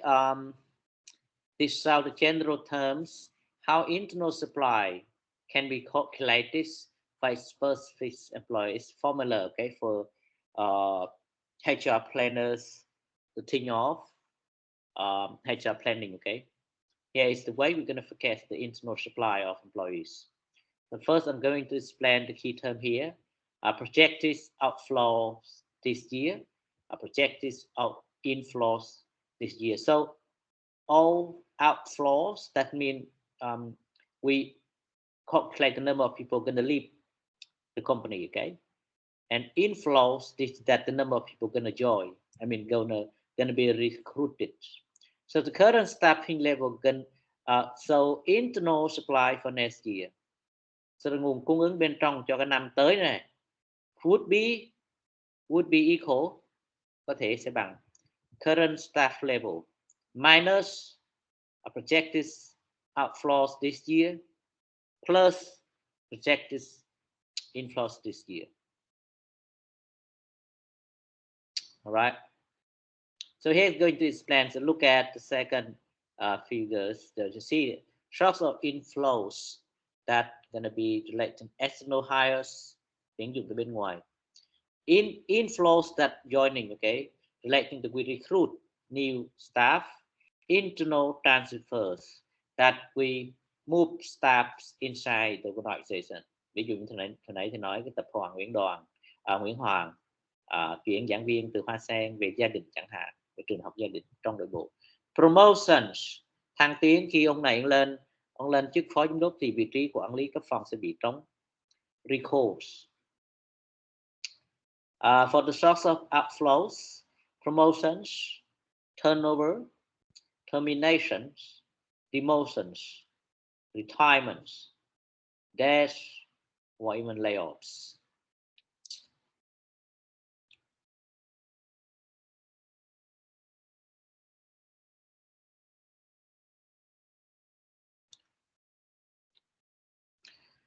So the positive HR planning can be a source of competitive advantage for organizations. This is true because planning helps companies identify their future needs and how to get the right employees to satisfy their needs, thus making the hiring process more efficient.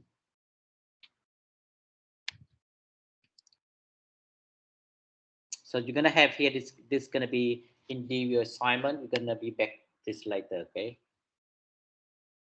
So waiting for me.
So we're going to be back this later. We're gonna be back this later, okay? So look at the assignment here. That's gonna be in the assignment, but we're gonna talk it later. Let's go to talk another thing. That's relating workforce supplies and demands.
Right, so now we're going to talk about the workforce supply and demand. Okay, so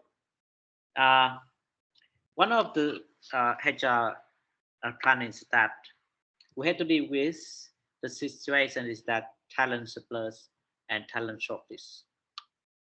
Okay, so before we into talk this, I get the assignment here, discuss the question. So the COVID-19 pandemic has put organizations in which situation of below? Talent surplus or talent shortage?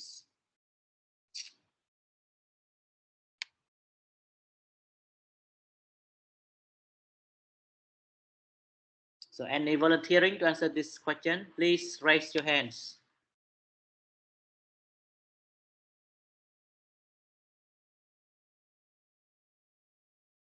So if you know volunteering for this, then I'm gonna pick up someone to answer me. Okay, if you answer this voluntarily, then you get a point.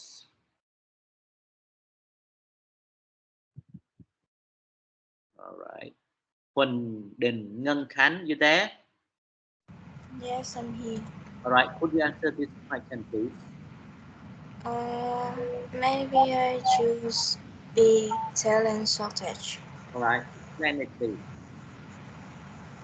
Because the COVID-19 pandemic caused seriously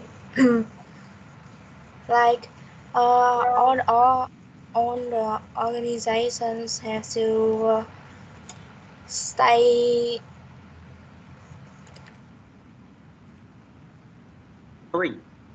all the organizations have to delay on their work. Okay. And the people also have to stay at home, so many talent can spread their talent at all.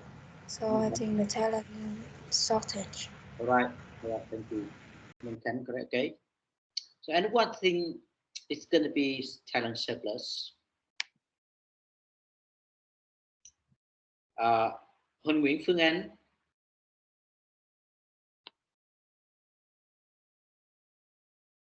No. Lâm Võ Thảo Ly. Yes. Okay, go ahead, Phương Anh.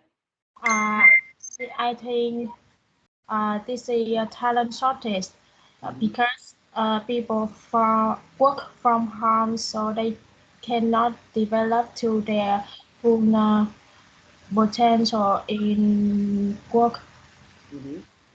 So anything gonna be surplus? And there are any business gonna be in situation of talent surplus? No, only shortage.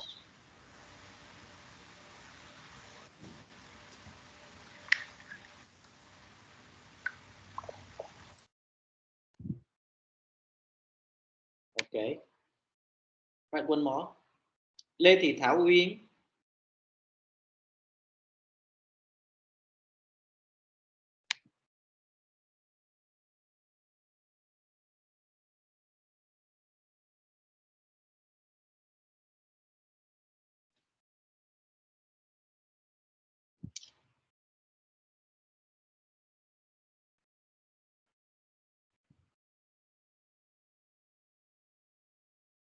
No.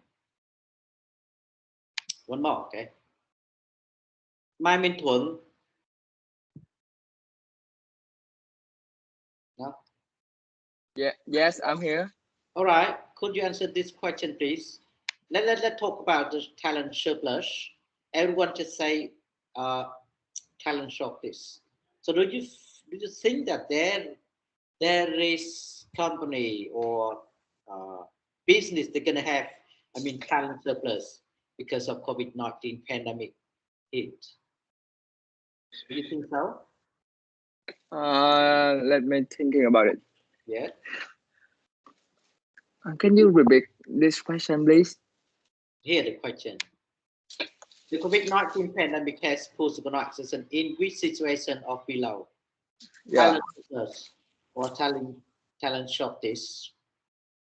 In my opinion, I think it's talent surplus, because Gen Z is too much talent. They can find information very easy by internet. So I think we really talent. So I think it's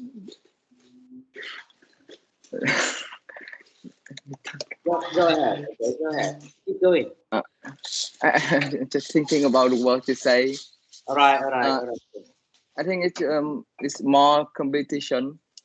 Yeah. When we graduate and find work. Yeah, it's very more competition, because everyone have some talent, right? You know more about IT or something else. Yeah, like this. Okay, so all right. So the question is the talent surplus, that means dư thừa lao động. Talent shortage, that thiếu hụt lao động. The question is that COVID-19 vừa rồi nó làm cho cái tổ chức là rơi vào cái hoàn cảnh là thiếu hụt hay là dư thừa lao động.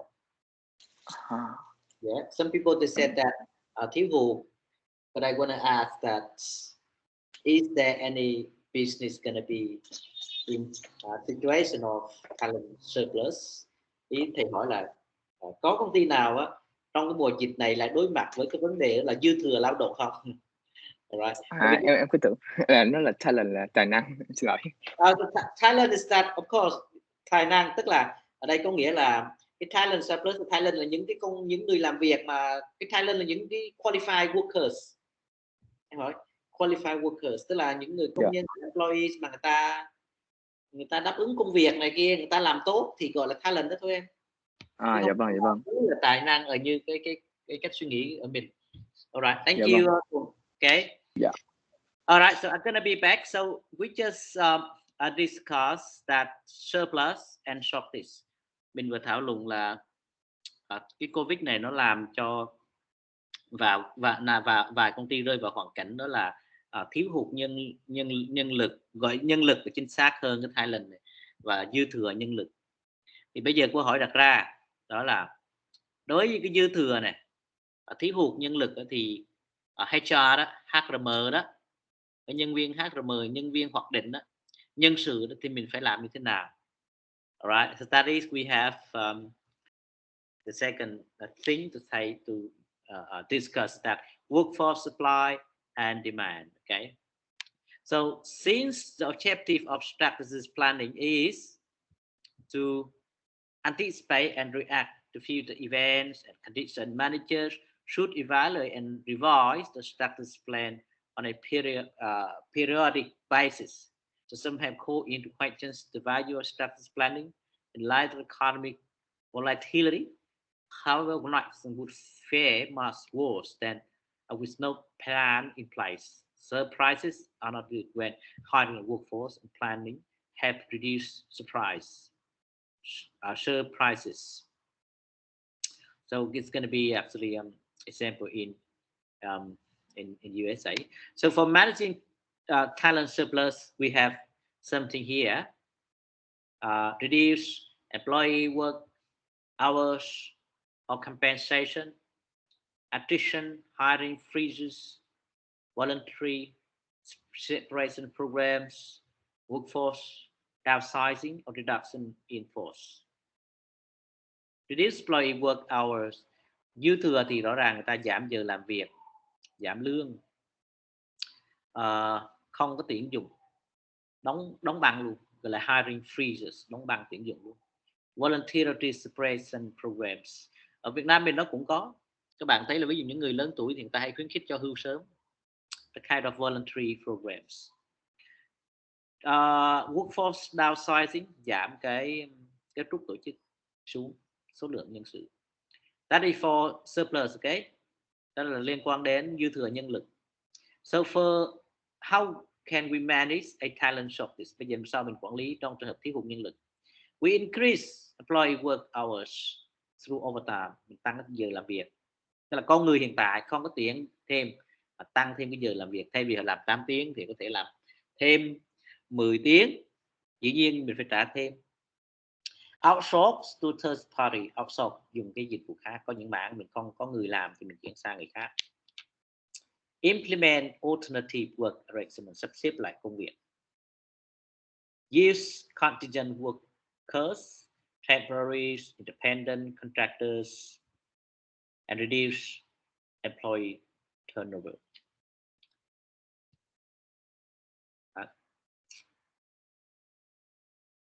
But when we go into manage talent surplus, there are a lot of the law.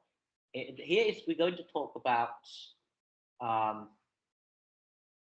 the US context, but in our country also the many laws relating to this. We are not going to put people in layoff situation to fire them from jobs without convinced reasons. So we can't do so. It's that relating ethical issues. That's why we need to have follow obey the law. But I'm not going. Before we going to do this, to explain this, I just have to question that. So at the moment we see that COPMAS, everyone knows COPMAS. COPMAS is dealing with surplus or shortage talents during this test holidays. I think it's shortage. COPMAS is facing with shortage, talent shortage. But I'm not sure what strategy that they're gonna do. So my question is that what strategy that you can suggest COPMAS would apply for? Bây giờ đó các bạn thấy là đang cái mùa mà năm mới Tết này kia người ta đi siêu thị rất là đông, thì chắc chắn là thầy nghĩ là COPMAS sẽ gặp tình trạng đó là thiếu hụt nhân lực. Right. Bây giờ các bạn là những người học HR, đúng không? Bây giờ mình đề xuất xem thử coi làm thế nào để mà quản lý được, giải quyết được vấn đề thiếu hụt nhân sự trong mùa Tết này đối với COPMAS. So what kind of strategy that you can suggest them should be applied for? Any volunteering? If you volunteer to answer this question, then you get a point. So far, we don't have anyone get the point for volunteering. But if you don't do so, then I'm gonna pick up randomly. Okay. So preparing your answer from me, I'm gonna pick up randomly someone from the list. Nguyễn Tu Hiền, you there?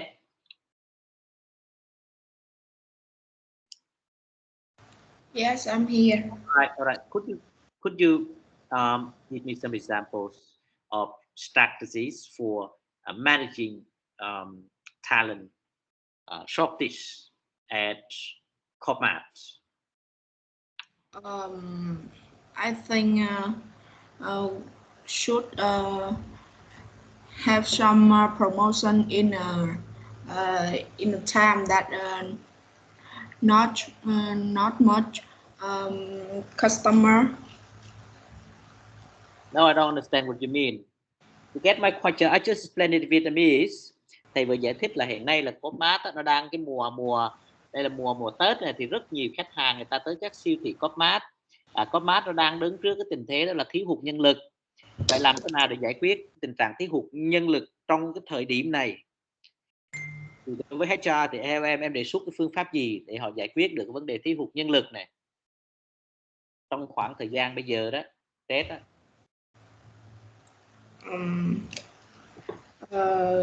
I think should have more offer attractive incentives such as salary increase and bonus that gift for the talent.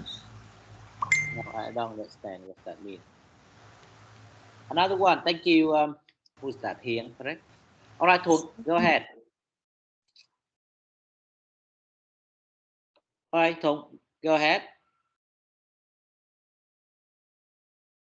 I think they can rent students in university who cannot back to your hometown in that holiday. We can offer the part-time job for them So what right? So what was that? What kind of strategy we say? What is that? So what? Sorry, what do you mean?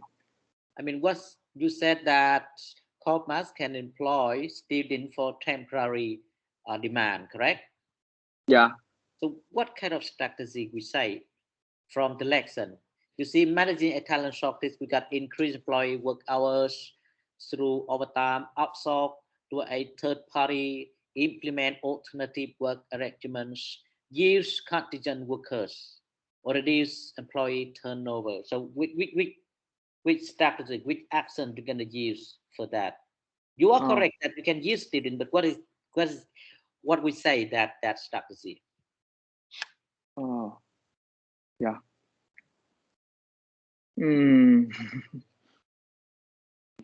My mentor, correct? Yeah. All right. So that would be use contingent workers. It's free, right? Chiến lược ngắn hạn này. Nhưng mà cái này là trong trường hợp này là mình dùng thì có một cái từ nữa người ta hay dùng á, hồi thầy mình luôn gọi là seasonal staff. Seasonal staff là nhân viên thời vụ. Thời vụ thì có thể là sinh viên hoặc công nhân nào đó, ví dụ đang cần thì mình tuyển họ. Ví dụ em thấy em vô Coopmart, em thấy có mấy người mặc đồ trắng á, nó khác với những người nhân viên chính của họ đó. Dạ. Em mùa này em vào Coopmart em thấy rất là đông, là nhân viên thời vụ đó, nghĩa là cái mùa cần này thì mình cho người ta vào, nhưng mà hết tháng này thì người ta không có làm cho mình nữa. Đó, dạ vâng. Đó là cách người ta đối phó với cái shortage, tức là thiếu hụt nhân sự, đó là nhân viên thời vụ. Nhân viên chính của nó cũng tăng giờ làm rồi nhưng mà vẫn không đáp ứng nổi đâu. Alright, vâng. Thank you. Yeah, okay. But you get the point, okay? Although your answer is not very perfect, but you get encouragement actually from me. Dạ vâng. Alright, thank you.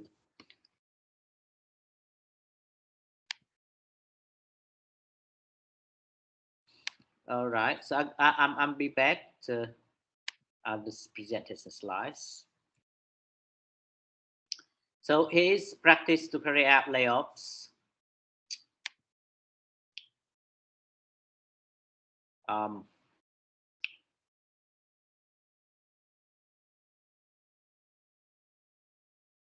That we say legal consideration for workforce reduction.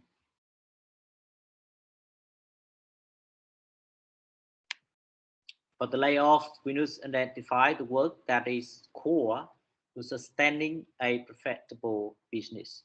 So remember that not going to put everyone going to be in situation of layoff. We should consider the one is not very who is not very important to us and let them in the layoff. For example, we identify the work that is core to sustaining a profitable business, identify the knowledge, skills, and competencies needed to execute the business strategy, and protect the bottom line and corporate brand. So what protect the bottom line and corporate brand? Many students, they get confused with these words, bottom line. So bottom line, if you think of this bottom line, it means that the line in the bottom, and it's relating to finance reports, finance statement. In finance statement, in the bottom line is the profits. So that means the important. Protect the important, the profits and the corporate brand. Bảo vệ cái profits, lợi nhuận và cái thương hiệu của công ty. Constantly communicate with employees. We need to talk with them, okay? And pay attention to the survivor.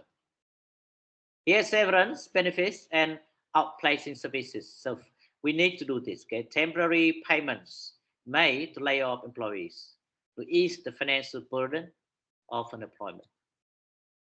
Outplacement services, so give displaced employees support and assistance, for example, personal career counseling, resume preparation service.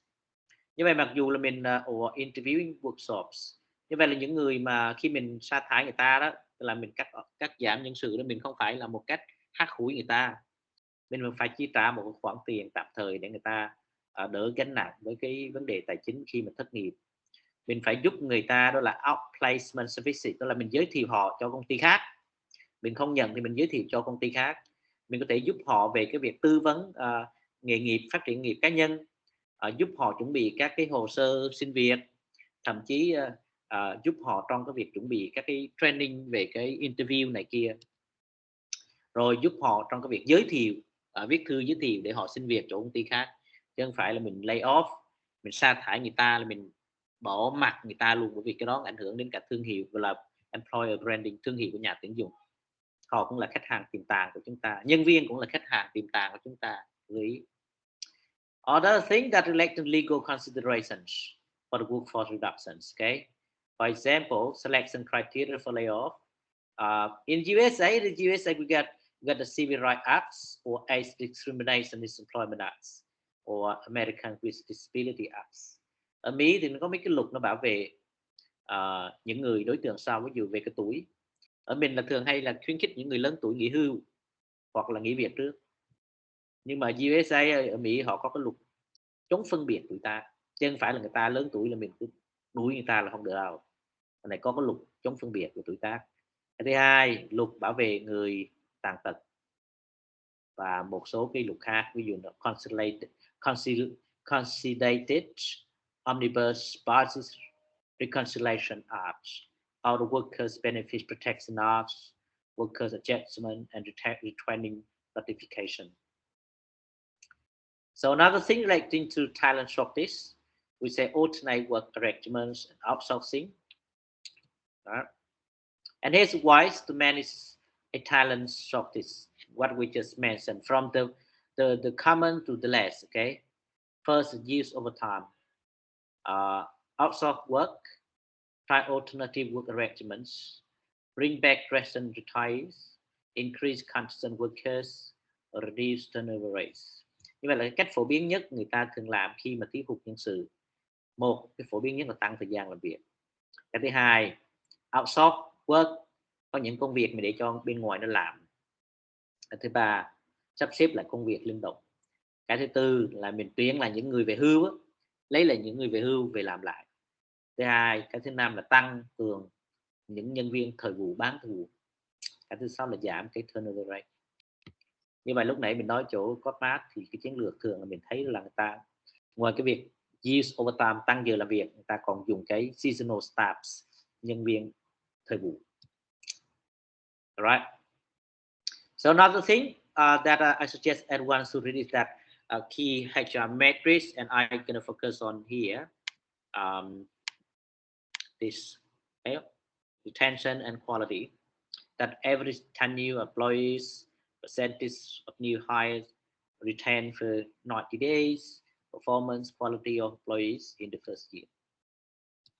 We also got some characteristics such as metrics and analytics. For example, accurate data, measures linked to strategies and operational objectives, clearly understood calculations, measures provide information valued by executives. Results can be compared with alternate internally and externally. Okay. All right. So now you still have 30 minutes to do your assignment. It's going to be in class assignment.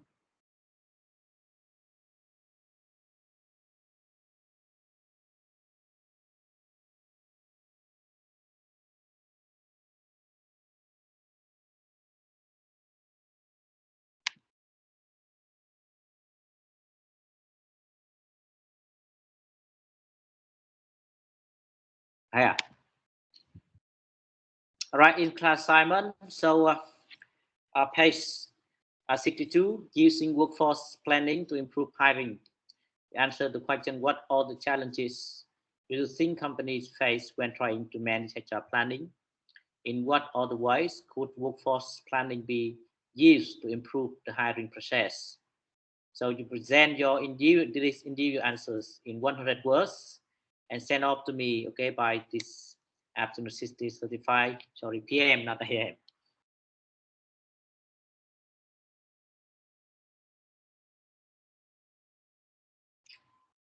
All right. And remember your file name is like this. So I'm going to open this file, okay? So now I'm going to move to make sure that you guys get exactly. So you can get these assignments from the textbook week, read week, the titles week 1 through 3, reading list. Let me open it. You need to read it, but I'm gonna have you to read it too.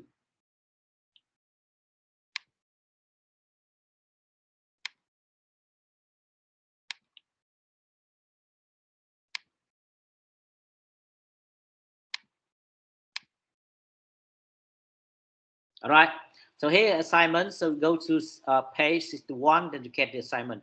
Using workforce planning to improve hiring, and to get a question here, 2 questions. So provide your answers in 100 words, okay? Let me read it. So HR professionals do their best to make the hiring process more efficient by identifying the right talent to fill needs in companies. Results of a recent SHRM Strategy Human Resource Management survey show that open positions take an average of 34 days to fill.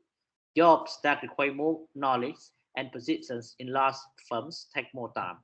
The goal should be to hire quality people more quickly, thus generating lower than average fill rates. So this can be done by looking for bottlenecks in the hiring process and making appropriate changes to HR policy. Companies used to be negatively affected by the vast number of applications they receive for positions, but technology has accelerated candidate screening, make communication much easier, and provide unique voice to identify good talents. However, there are other potential problems that companies face. For instance, according to Chrisia Pool, a benefits specialist, so hiring at the Omaha-based Centris Federal Credit Union is often slowed down by candidate background checks.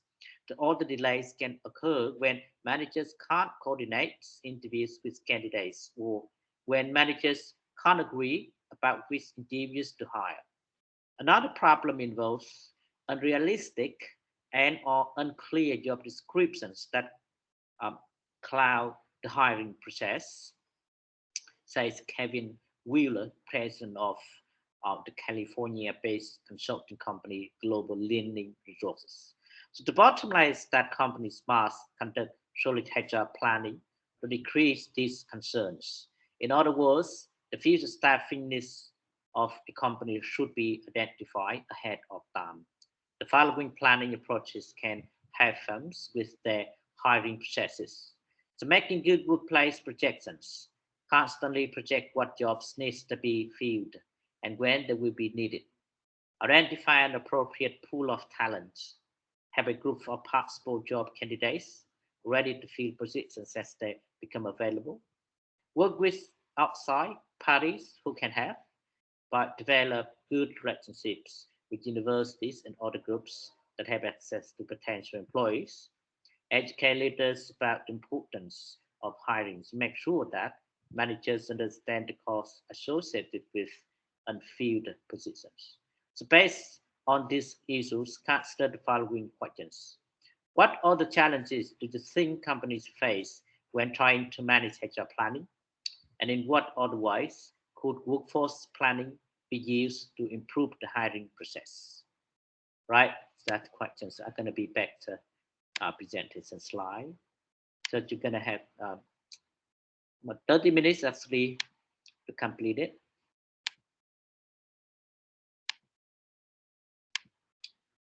Right, here it is. So when you finish, just free to leave, okay? When you finish, send it and free to leave the class. So this is going to be the last week for us, okay? So we're going to be back after the TED holiday, all right?